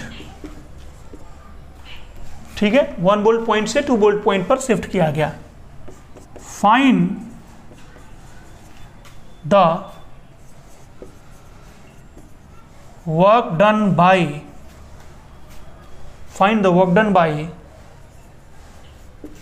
External agent, external agent. तो work done by external agent के केस में W इक्वल टू क्या कर देंगे, सीधा सीधा work done by external agent equal to होता है Q into V final minus V initial. So this is Q, जिसको मूव कर रहे हो वो कितना है 2 कूलम है, तो 2 into V final, initial to final है ना, फाइनल है 2 वोल्ट, इनिशियल है 1 वोल्ट, तो 2 minus 1, so this will be equal to 2 joule. Work done by external equal to आ गया 2 जूल। अगर यही आपसे पूछा जाता work done by field, work done by field, तो ये कितना आता -2 जूल। क्लियर है? चलिए एक और क्वेश्चन कर लेते हैं हम लोग। चलो बच्चों एक और क्वेश्चन हम लोग देखते हैं, ठीक है।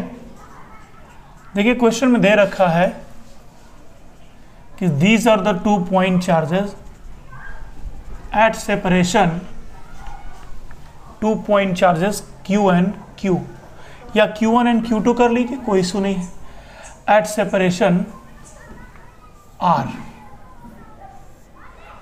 ठीक है।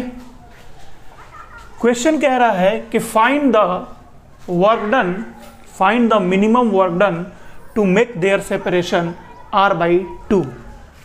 क्लियर है? The question is find the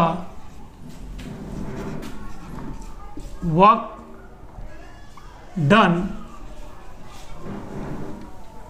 in making the separation, in making the separation R/2। चलिए देखिए बच्चों कैसे करेंगे इस क्वेश्चन को, सॉल्यूशन देखा जाए। देखिए बच्चों क्या होगा, जब इस चार्ज को आप दोनों के बीच का डिस्टेंस जो R है उसको आप कम करने की कोशिश करेंगे, तो ये दोनों चार्ज पॉजिटिव है ना, और दोनों पॉजिटिव है तो ये एक दूसरे को रिपेल करेंगे, रिपेल करेंगे, उस रिपल्सन के अगेंस्ट हमें लेकर के आना है। So we have to do work against the repulsive force, repulsive force के अगेंस्ट हमें वर्क करना पड़ेगा। कितना वर्क करना पड़ेगा, यही क्वेश्चन आपसे पूछा गया है। तो चलिए कैसे निकालेंगे, work done equal to work done by external agent मुझे निकालना है, it is equal to U final minus U initial. Simple है, फाइनल स्टेट और इनिशियल स्टेट के पोटेंशियल एनर्जी का डिफरेंस निकालना है, तो UI और UF निकालो पहले आप। तो देखिए work done by external agent equal to final state में इनके बीच का जो डिस्टेंस होगा वो कितना हो जाएगा R/2। तो फाइनल स्टेट में पोटेंशियल एनर्जी का फॉर्मूला क्या होगा, K Q1 Q2 divided by R की जगह पे क्या लेंगे R/2 माइनस दिस इज, अच्छा ये कैपिटल Q1 Q2 है, बना लीजिए आप, capital Q1 Q2 divided by R/2, and this is K Q1 Q2 divided by R। So this becomes 2, ये 2 चला जाएगा ऊपर, 2K Q1 Q2 by R, and this is K Q1 Q2 by R। तो क्या बचेगा यहाँ पर, K Q1 Q2 divided by R, W external equal to, so this much work will be required to make the separation R/2 from R to R/2। Clear हो रहा है सबको? चलिए आगे बढ़ते हैं, एक दो क्वेश्चन और भी करते हैं यहाँ पर। धीरे धीरे हम लोग क्वेश्चन का स्टैंडर्ड बदलते चले जाएंगे, ठीक है। देखो बच्चों क्वेश्चन में क्या पूछा जा रहा है आपसे, क्वेश्चन लिख रहा हूं मैं कि यहां पर एक चार्ज है, this is plus Q1 and here is a charge plus Q2, ठीक है। Q2 का जो मास है यह है M, क्लियर है, या इसको आप कैपिटल Q कर दीजिए, this is the capital plus Q and this is small q comma m, and this charge is fixed at its position, ये अपनी जगह पे fixed है, क्लियर है। and this charge is at separation R initially and it is free to move, it is free to move, clear. अभी क्या हो रहा बच्चों, अगर मैं इस चार्ज को रिलीज कर दूं इस पोजीशन पर, ये चार्ज तो मूव नहीं कर सकता बिकॉज इसको फिक्स किया गया है, हिंज किया गया है इसको, ठीक। अब इस चार्ज को आप फ्री कर दिए तो ये किधर की तरफ मूव करेगा, plus capital Q will repel the small q in rightward direction. तो रिपल्सन के कारण ये राइटवर्ड डायरेक्शन में मूव करेगा। जब इनका सेपरेशन, सपोज जिस वक्त सेपरेशन कितना हो जाए 2r in the eight that moment this q comma m has some speed, this is v and the question is what is the speed in the given data, वो speed कितना होगा। यानी question आपसे यही पूछा गया कि जब इस चार्ज को रिलीज कर दिया गया, छोड़ दिया गया, तो जब सेपरेशन r से बढ़ करके 2r हो गया उस वक्त इस q का स्पीड कितना होगा, ये क्वेश्चन आपसे पूछा जा रहा है। चलिए इस तरीके के क्वेश्चन को कैसे हम लोग सॉल्व करते हैं ये देखा जाएगा। ठीक, यहाँ पर कुछ कुछ चीजें हम लोग सीखेंगे। सबसे पहले बच्चों सॉल्यूशन करते समय इस टाइप के क्वेश्चंस दो कॉन्सेप्ट लगाने पड़ते हैं। One is the conservation of energy and second is the conservation of momentum. तो कंजर्वेशन ऑफ मोमेंटम और कंजर्वेशन ऑफ एनर्जी के कंडीशंस होते हैं कि वो किस जगह पर अप्लाई होंगे, किस जगह पर अप्लाई नहीं होंगे। तो यहाँ पर हम इनको अप्लाई कर सकते हैं या नहीं कर सकते हैं, ये पहले चेक कर लिया जाए। ठीक है, चलिए कितने फोर्सेस लग रहे हैं सबसे पहले ये चेक करा जाए यहाँ पर। ठीक है, तो ये दोनों फोर्स एक दूसरे पर रिपल्सिव फोर्स लगा रहे होंगे, इलेक्ट्रोस्टैटिक रिपल्सिव फोर्स। एक इस पर राइट में लग रहा होगा F इलेक्ट्रिक, और ये इसको लेफ्ट में लगा रहा होगा F इलेक्ट्रिक। ठीक है, और फिर ध्यान दीजिए ये चार्ज फ्री है मूव करने के लिए, इस पर एक ही फोर्स लग रहा है राइट में, तो ये मूव करेगा राइटवर्ड डायरेक्शन में। लेकिन स्मॉल q कैपिटल Q पर लेफ्ट में फोर्स लगा रहा है इलेक्ट्रिक फोर्स, और ये टेंडेंसी रखेगा मोशन की। एट द सेम टाइम जो हिंज है यहाँ पर फिक्स किया गया है, हिंज है जैसे समझो कि कील ठोक दिया गया है, तो वो हिंज जो होगा इस कैपिटल Q पर एक फोर्स इधर लगाएगा, ये कहलाएगा F हिंज।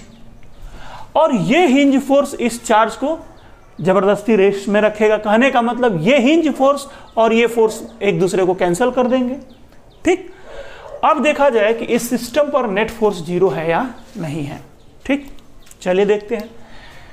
अगर इन इंटरनल फोर्स को देखा जाए Fi और Fi, तो ये दोनों फोर्स एक दूसरे को कैंसिल कर दिए। हम सिस्टम किस सिस्टम की बात कर रहे हैं, capital Q and small q, इस पूरे सिस्टम की बात कर रहे हैं। तो इस पूरे सिस्टम पर ये जो इलेक्ट्रिक फोर्स है एक दूसरे को कैंसिल कर दिए। अभी भी एक फोर्स बच रहा है, कौन सा फोर्स बच रहा है, हिंज फोर्स। ठीक, तो याद करिए किसी भी सिस्टम का momentum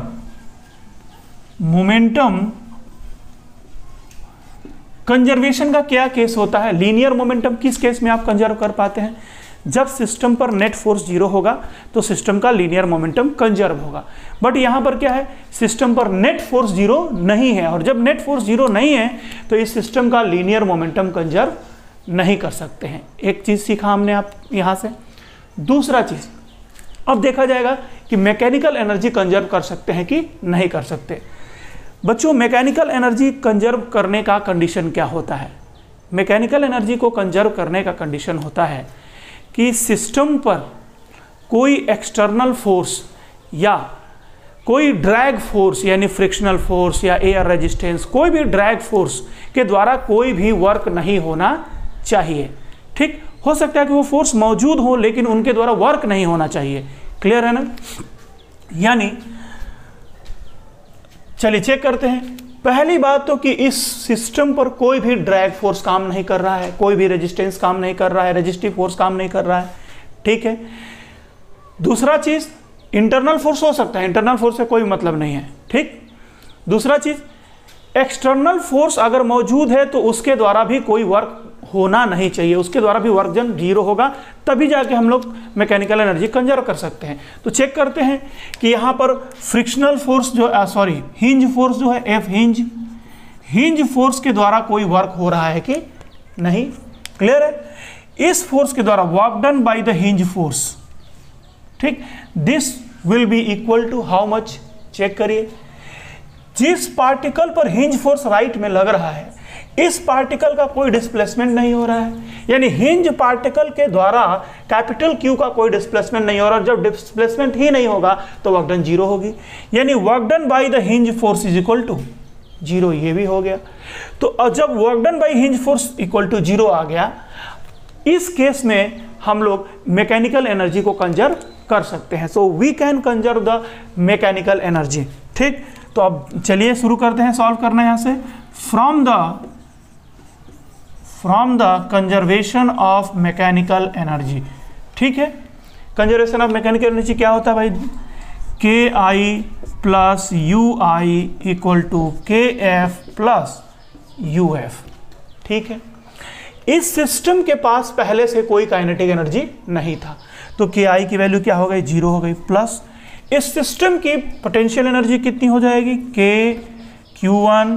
capital Q into small Q divided by उनके बीच का separation R, K Q one Q two by R होता है, इक्वल टू जब ये पार्टिकल यहां आ गया उस समय इस सिस्टम की काइनेटिक एनर्जी, सिस्टम की काइनेटिक एनर्जी में तो इस पार्टिकल के पास कोई काइनेटिक एनर्जी नहीं होगी, सिर्फ काइनेटिक एनर्जी इसके पास होगा।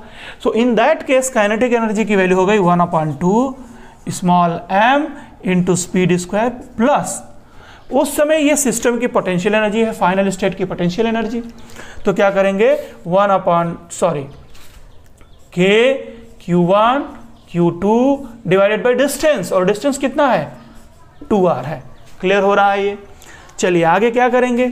अब इस टर्म को आप लेफ्ट में ले आइए, तो K Q Q by R minus K Q Q by 2r, तो वो कितना बन जाएगा? That becomes K Q Q divided by 2r and that is equal to 1/2 mv square. ये 2 यहां से क्या हुआ? कैंसल हो जाएगा। ठीक है बच्चों, और m से डिवाइड होगा एंड स्क्वायर रूट ले लेंगे दोनों साइड का, तो हमको v मिल जाएगा। So we will get the v equal to root over square root K Q Q divided by mr।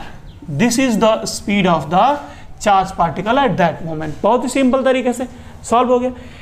यानी एक बात अब हमेशा याद रखेंगे, अगर दोनों चार्ज पार्टिकल में कोई भी एक हिंज किया गया है तो इन दैट केस हम लोग लीनियर मोमेंटम का कंजर्वेशन नहीं कर सकते हैं, ये बात याद रखना है। बट मैकेनिकल एनर्जी का कंजर्वेशन हम लोग कर सकते हैं। We can conserve the mechanical energy. अब इस तरीके के कई सारे क्वेश्चन आपके सामने आएंगे, ठीक है, जिनमें conservation of mechanical energy apply करके आप ढेर सारे क्वेश्चन सॉल्व कर सकते हैं। चलिए मैं इसका एक और एग्जांपल आपको दे देता हूं बच्चों। बोर्ड को मिटा लिया जाए, आप इसको फटाफट नोट कर लीजिए एक बार। चलिए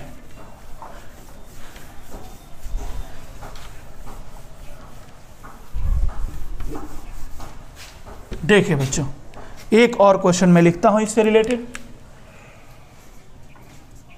आपको क्या कर दिया गया कि यहां पर एक रिंग दे दिया और रिंग का ये है एक्सिस। इस एक्सिस पर यहां पर एक चार्ज रखा गया। अच्छा, इस रिंग पर एक चार्ज दिया गया, देखिए कितना, रिंग को चार्ज दिया गया positive charge.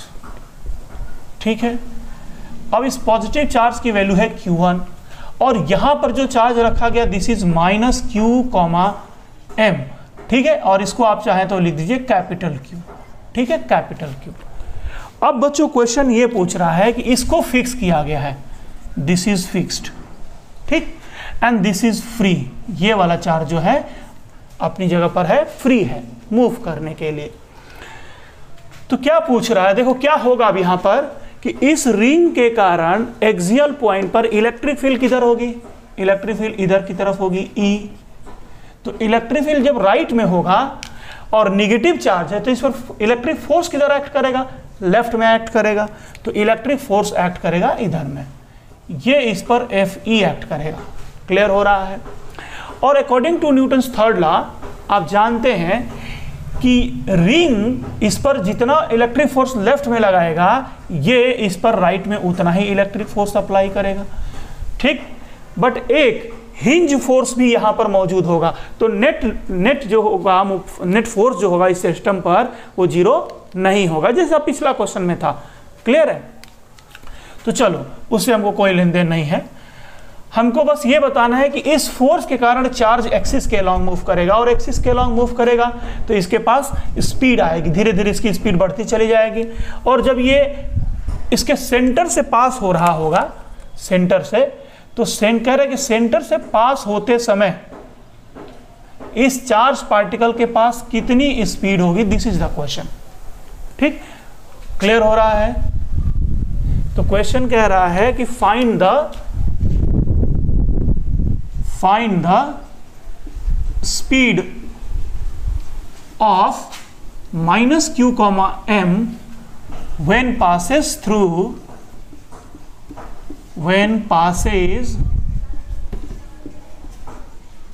through center of ring।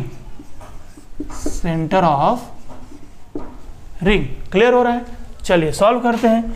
हमने आपको सिंपल सा बता दिया है क्या यूज करना है, इसमें conservation of mechanical energy use करना है। चलिए लिखते हैं, using conservation of mechanical energy. Clear है? क्या होना है, K i plus U i equals to K f plus U f. ठीक, तो के आई, पहले से सिस्टम के पास कोई भी काइनेटिक एनर्जी मौजूद नहीं है, so K I will be equal to 0 plus इस सिस्टम का पोटेंशियल एनर्जी अगर आपको निकालना है तो किसी एक चार्ज को सोर्स चार्ज मान लो, तो जिसके कारण एक इलेक्ट्रिक फील्ड बनेगी, और उस इलेक्ट्रिक फील्ड में -q को रखा गया इस पॉइंट पर। तो फॉर्मूला होता है पोटेंशियल एनर्जी का U equal to QI into V। ठीक, तो जो चार्ज पुट किया गया है वो Q ये है जो कि निगेटिव है, तो साइन के साथ पुट करते हैं, बताया आपको मैंने पहले।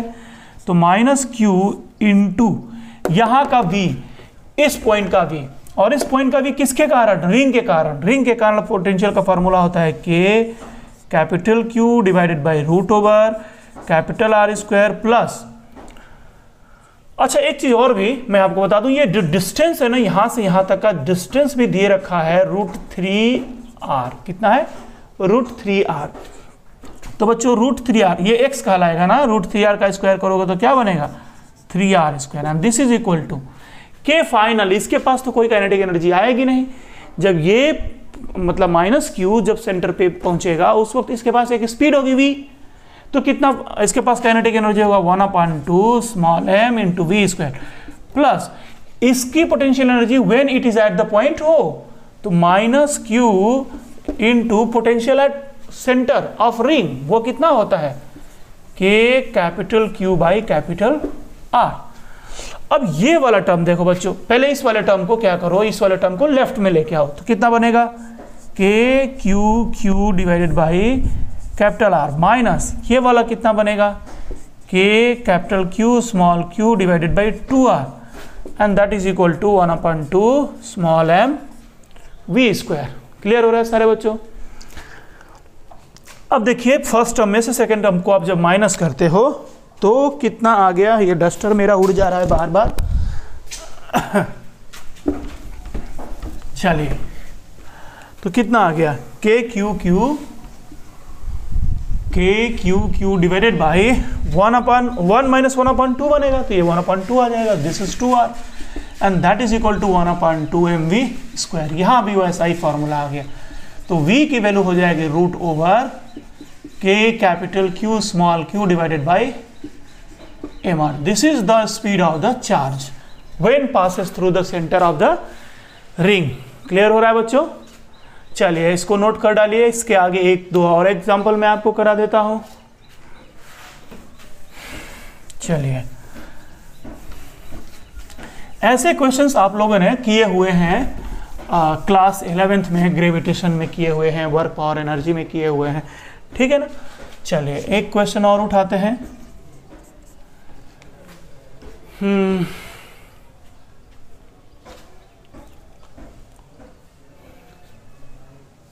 चलो बच्चों देखो, इस तरीके का क्वेश्चन अब आप कर लेंगे, आसानी से कर लेंगे। मैं कुछ अलग टाइप का प्रॉब्लम आपको बताता हूं, इसमें टॉपिक बना देता हूं उसे, फाइंडिंग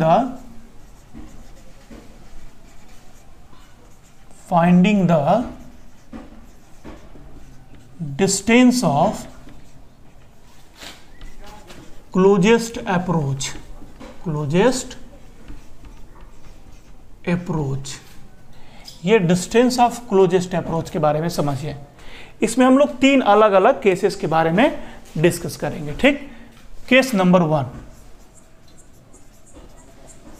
केस 1, ठीक। देखिए बच्चों, यहां पर क्या है कि here is a charge Q1 ले लीजिए इसको, और यहां से बहुत दूर, ठीक है,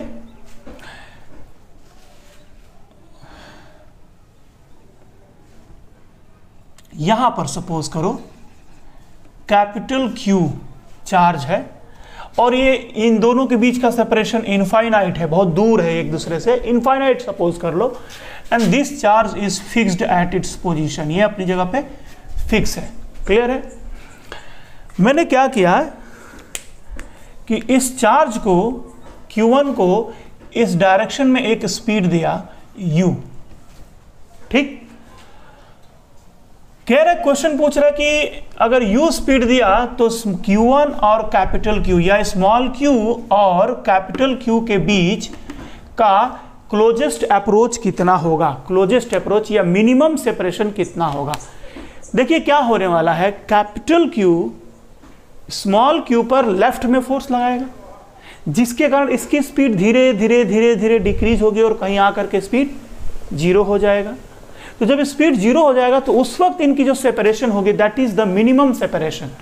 तो वही सेपरेशन आपसे पूछ रहा है जिसको क्लोजेस्ट अप्रोच भी कहते हैं। क्लियर है? सपोज करो बच्चों यहां पे आकर के स्पीड की वैल्यू हो गई 0 और उस वक्त दोनों का सेपरेशन बचता है x। क्लियर है? अब हमारे पास 2 पॉइंट है, सिंपल सा। ऐसा केसेस में मैं आपको बता चुका हूं कि ऐसे केसेस में हम लोग क्या करते हैं, conservation of mechanical energy use करते हैं, ठीक। तो सॉल्यूशन में अपन क्या करेंगे, using conservation of mechanical energy. Clear है? क्या करेंगे भाई, ui plus KI equals to UF plus KF। ui की वैल्यू कितनी है, 0 है, प्लस, क्यों, क्योंकि इनफाइनाइट पे है। जब इनफाइनाइट पे होंगे तो क्या होगा, आप खुद से सोचो कि ये Q1 Q2 divided by R, और R की वैल्यू क्या है, इनफाइनाइट है, तो ये टर्म क्या आ जाएगा, 0 आ जाएगा। इनफाइनाइट कहने का मतलब बहुत बड़ा, डिनोमिनेटर जब बहुत बड़ा होगा तो ये वैल्यू बहुत छोटी आएगी। क्लियर है ना? आप मैथमेटिक्स का वाला मैं 1/इनफाइनाइट मत समझ जाइएगा, ठीक है।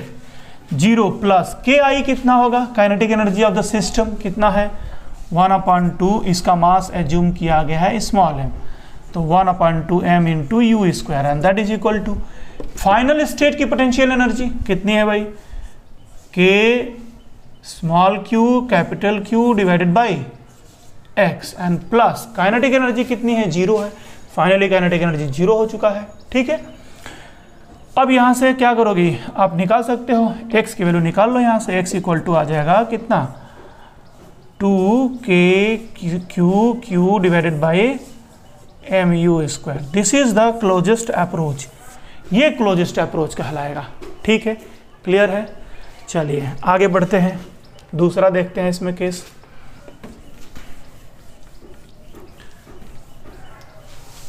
Case number 2। केस नंबर 2 में बच्चों, केस नंबर 2, यहां पे ये जो चार्ज है Q, M, ठीक, या इसको बोल लो Q1 और मास है M1, और इससे इनफाइनाइट डिस्टेंस पर है, ये है ना, यहां वाला चार्ज, ठीक। ये है Q2 और मास है M2। क्लियर है? अब बच्चों एक बात ध्यान देना है कि इसको थ्रो किया गया इसकी ओर कितनी स्पीड से, u स्पीड से थ्रो किया गया, और ये अपनी जगह पर फ्री है, it is free to move. और जब ये चार्ज मूव करने के लिए फ्री होगा तो अब देखिए उस केस में बताइए कि दोनों के बीच का सेपरेशन मिनिमम कितना आएगा, क्वेश्चन ये पूछा जा रहा है। क्लियर हो रहा है? देखिए कैसे सॉल्व करेंगे इसे। क्या है बच्चों कि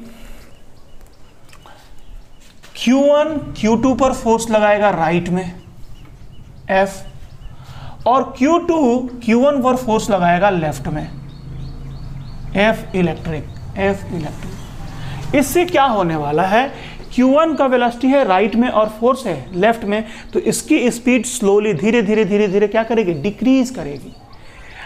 और Q2 के पास कोई स्पीड नहीं था, केवल एक फोर्स है राइट में, उस फोर्स के कारण Q2 की स्पीड धीरे धीरे बढ़ेगी। तो Q2 की स्पीड बढ़ेगी और Q1 की स्पीड लगातार घटेगी। बट जब तक Q1 का स्पीड Q2 से जब तक बड़ा रहेगा तब तक लगातार अप्रोच होगा और उनके बीच की डिस्टेंस कम होती जाएगी। सेपरेशन मिनिमम कब होगा, जब दोनों की स्पीड बराबर हो जाएगी, क्योंकि उसकी स्पीड घटते घटते और इसकी स्पीड बढ़ते बढ़ते एक बराबर वैल्यू को गेन करेगा। उसके बाद क्या होगा, स्टिल अभी भी Q2 की स्पीड बढ़ती जाएगी और इसकी और घटेगी, तो Q2 का स्पीड क्या हो गया, ज्यादा हो गया Q1 से ना, उसके बाद डिस्टेंस बढ़ना शुरू हो जाएगा। ठीक है, यानी मिनिमम सेपरेशन कब होगा, जब दोनों का ये कहीं पास इधर आ गया, ये चार्ज जो है Q1 यहां कहीं आ गया और Q2 कहीं यहां जा चुका होगा। This is Q2, this is Q1, और उस वक्त दोनों की स्पीड सेम होगी। इसकी भी U, इसकी कुछ कम होकर के U से कम होकर के V हो गई है और इसकी 0 से बढ़ करके V हो गई है, दोनों की स्पीड सेम हो चुकी होगी। उस वक्त जो सेपरेशन होगा, that separation is called the minimum separation या क्लोजेस्ट अप्रोच, जिसे हमें फाइंड आउट करना है। तो देखिए बच्चे, इसका फाइंड करने का दो तरीका है आपके पास। एक तो तरीका मैं आपको बता देता हूं, बहुत ही सिंपल है। हो सकता है आप ये कॉन्सेप्ट पढ़े हों 11th में या नहीं पढ़े होंगे, हालांकि मैंने आपको पढ़ाया हुआ है, आप सब इसको कर सकते हैं इजीली। वर्क और एनर्जी में ये कॉन्सेप्ट आपको पढ़ाया हुआ है। देखो, इस सिस्टम पर नेट फोर्स क्या है, 0 है। ये सिस्टम पर नेट फोर्स 0 है, और जब नेट फोर्स 0 होगा तो सेंटर ऑफ मास अनएसेलरेटेड होगा, सेंटर ऑफ मास एसेलरेट नहीं करेगा। ठीक, इस केस में हम सीएम फ्रेम को लेकर के काम कर सकते हैं, यानी सीएम फ्रेम से क्वेश्चन को सॉल्व करने पर क्या कहता है कि इंटरनल काइनेटिक एनर्जी यानी K dash will be completely converted into the potential energy. क्योंकि पहले पोटेंशियल एनर्जी 0 था, अब पोटेंशियल एनर्जी है। तो ये पोटेंशियल कहाँ से आया, पोटेंशियल एनर्जी कहाँ से आई, जो इंटरनल काइनेटिक एनर्जी है वो कन्वर्ट हो गई पोटेंशियल एनर्जी में। तो इंटरनल काइनेटिक एनर्जी का फॉर्मूला क्या होता है, 1/2 m1 m2 divided by m1 plus m2 into u1 minus u2, यानी पहले वाले का और दूसरे वाले का वेलोसिटी का रिलेटिव वैल्यू है, ये relative velocity square, and that is equal to potential energy. और पोटेंशियल एनर्जी कितनी है इस वक्त, k q1 q2 divided by x। ये फॉर्मूला है मेन फॉर्मूला, जहां से आप लोग फाइंड आउट कर सकते हैं। ठीक, इसमें बस आपको करना क्या है, u1 के जगह पे u पुट करेंगे और u2 के जगह पर आप 0 पुट करेंगे, क्योंकि ये पहले से रेस्ट में था। अब यहाँ से आपको एक और भी चीज़ मिल गई कि अगर ये पहले से रेस्ट में ना भी हो, इसके पास कुछ ऑलरेडी पहले से स्पीड हो, तो ये फार्मूला जनरल फार्मूला है, काम कर जाएगा आपके लिए। समझ में आ रहा है? तो इस तरीके से आप फाइंड आउट कर सकते हैं क्या, x क्लोजेस्ट अप्रोच। एक तो तरीका ये है बच्चों। दूसरा तरीका क्या है, हम लोग अब यहाँ पर यूज करेंगे, एक तो conservation of mechanical energy use कर सकते हैं। ठीक, तो देखिए कंजर्वेशन ऑफ मैकेनिकल एनर्जी तो यूज कर ही सकते हैं, देखा जाए।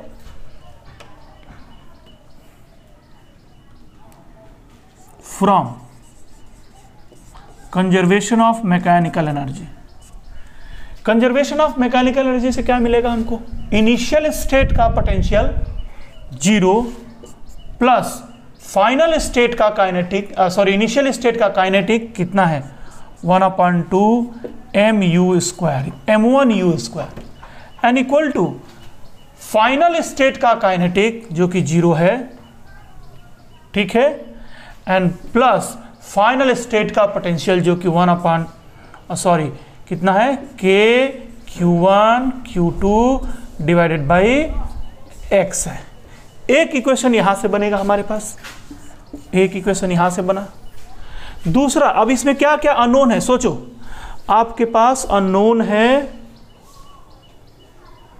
ओहो एक चीज गड़बड़ हो रहा है ना बच्चों, ये वाले में फाइनल स्टेट की काइनेटिक निकालनी है ना, तो फाइनल स्टेट में काइनेटिक जीरो नहीं है, इस वक्त काइनेटिक एनर्जी है इनके पास, क्या हो जाएगा 1/2, इसके पास होगा 1/2 m1v² और इसके पास होगा 1/2 m2v², तो v² कॉमन हो जाएगा 1/2 m1 plus m2 into v² plus k q1 q2 divided by r, ये हो गया, क्लियर है। तो यहां से एक इक्वेशन बना दिया हमने नंबर 1, नंबर 2 बोल रहा हूं मैं बेसिकली। अब सुनो बच्चों, इसमें अननोन क्वांटिटी कौन कौन सी है, एक तो अननोन में है v और एक है r के जगह पर हम इसको लिखते हैं x, ये दो चीजें अननोन हैं। दो अननोन को सॉल्व करने के लिए कम से कम कितना इक्वेशन चाहिए, 2 इक्वेशन चाहिए, तो एक इक्वेशन तो हमारे पास आ गया, एक इक्वेशन और बनाना पड़ेगा। ये दूसरा इक्वेशन कहां से बनाया जाए, देखिए conservation of linear momentum check करते हैं कि यहां पर लीनियर मोमेंटम कंजर्व होगा कि नहीं होगा। देखो बच्चों, हियर मार्कर काम नहीं कर रहा है, हियर एफ नेट ये भी काम नहीं कर रहा है इक्वल टू 0। इस पूरे सिस्टम पर नेट फोर्स की वैल्यू जो है F net that is equal to 0। देख सकते हैं आप, कोई हिंज नहीं मौजूद है यहां पर, तो केवल और केवल इंटरनल फोर्स लग रहा होगा, internal repulsive force equal and opposite. तो इस केस में नेट फोर्स जो है वो 0 है। जब नेट फोर्स 0 होता है तो हम लोग लीनियर मोमेंटम कंजर्व कर सकते हैं, तो यहां पर लीनियर मोमेंटम कंजर्व कर सकते हैं।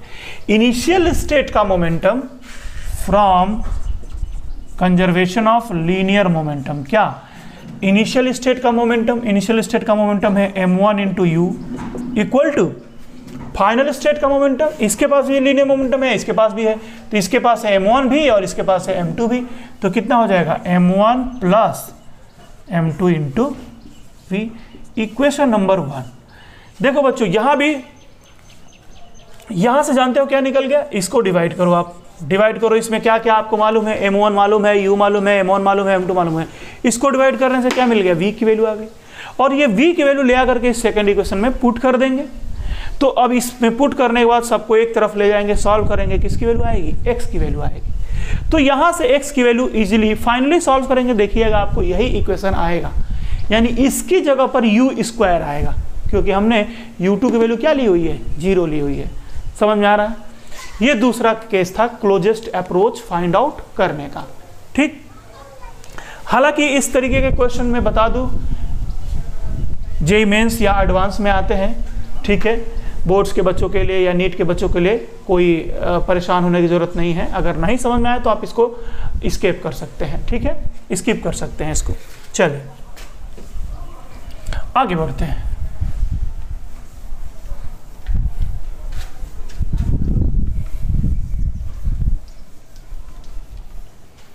चलिए बच्चों, हम लोग केस नंबर 3 देखते हैं। केस नंबर 3, इस तरीके के प्रॉब्लम ज्यादातर एडवांस लेवल में ही आते हैं, क्लियर है। अब सपोज यहां पे कोई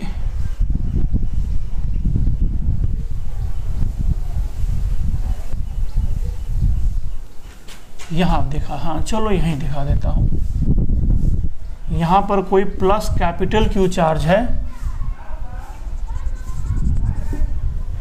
और यहां पर कोई प्लस स्मॉल q चार्ज है। इसको इधर की तरफ u स्पीड से प्रोजेक्ट किया गया। Along the line joining them नहीं, पिछले जो 2 केसेस थे ना उसमें किधर की तरफ प्रोजेक्ट किया था, दोनों चार्ज को मिलाने वाली लाइन के अलोंग प्रोजेक्ट किया गया था। और यहां पर देखिए इस लाइन के अलोंग प्रोजेक्ट किया गया और ये अपनी जगह पर फिक्स्ड है, ये अपनी जगह पर फिक्स है। अब फिक्स है तो एक बात याद रखिएगा, फिक्स होते ही क्या हो गया कि यहां पर हम लोग लीनियर मोमेंटम का कंजर्वेशन नहीं कर सकते हैं, ठीक। तो ऐसे मूव करते समय ये क्या सीधी लाइन पे जा सकता है क्या, नहीं जाएगा। क्यों नहीं जाएगा, क्योंकि ये इसको लगातार रिपेल कर रहा है और रिपल्सन का डायरेक्शन और वेलोसिटी का डायरेक्शन, वेलोसिटी और रिपल्सन के बीच का एंगल ना तो 0 है ना ही 180 है। अगर 0 और 180 होता तो 0 और 180 के केस में पाथ हमेशा स्ट्रेट लाइन बनता है, लेकिन यहाँ पर नीदर 0 नॉर 180 है, तो पार्टिकल कर्व पाथ पर चलेगा, यानी पार्टिकल लगातार कुछ इस तरीके के पाथ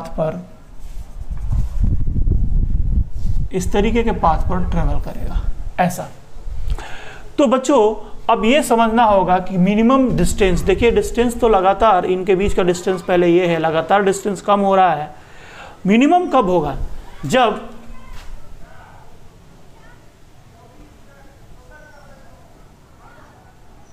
ये पार्टिकल की वेलोसिटी का डायरेक्शन 90 डिग्री हो यहां से। जब ये 90 डिग्री बन रहा होगा उस समय ये क्लोजेस्ट अप्रोच कहलाएगा, ये होगा x, this is the x। और उस समय इस पार्टिकल की स्पीड u से बदल के कितनी हो चुकी होगी? v हो चुकी होगी, ठीक है।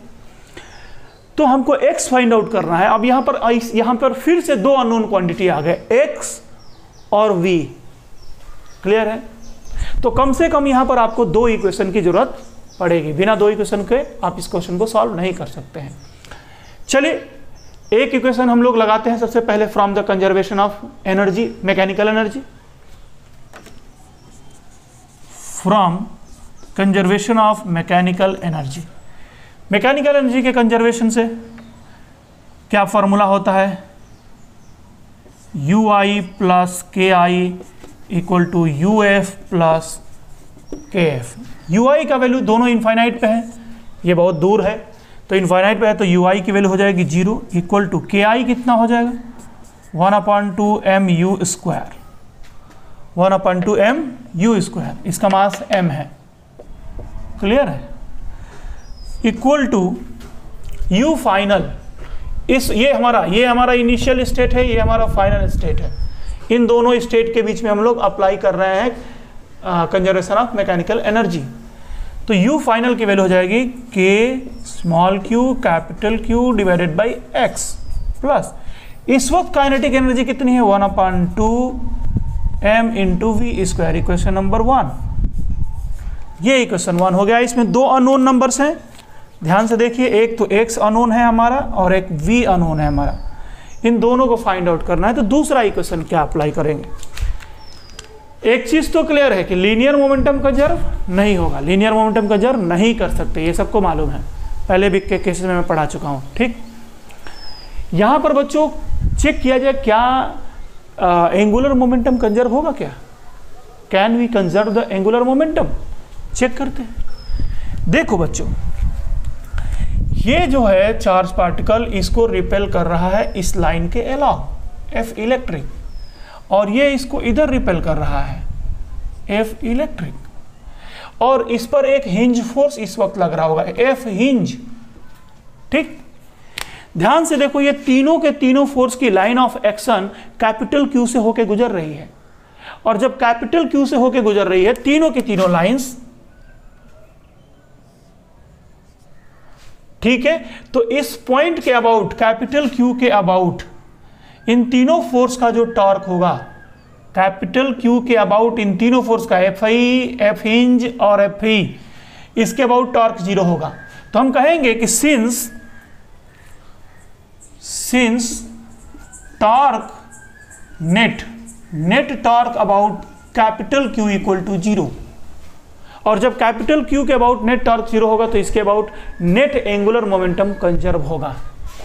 Hence Li about Q equal to Lf about Q, clear है। तो हम लोग पॉइंट कैपिटल Q के अबाउट एंगुलर मोमेंटम को कंजर्व कर सकते हैं। कंजर्व किया जाए, कंजर्वेशन यूज करते हैं।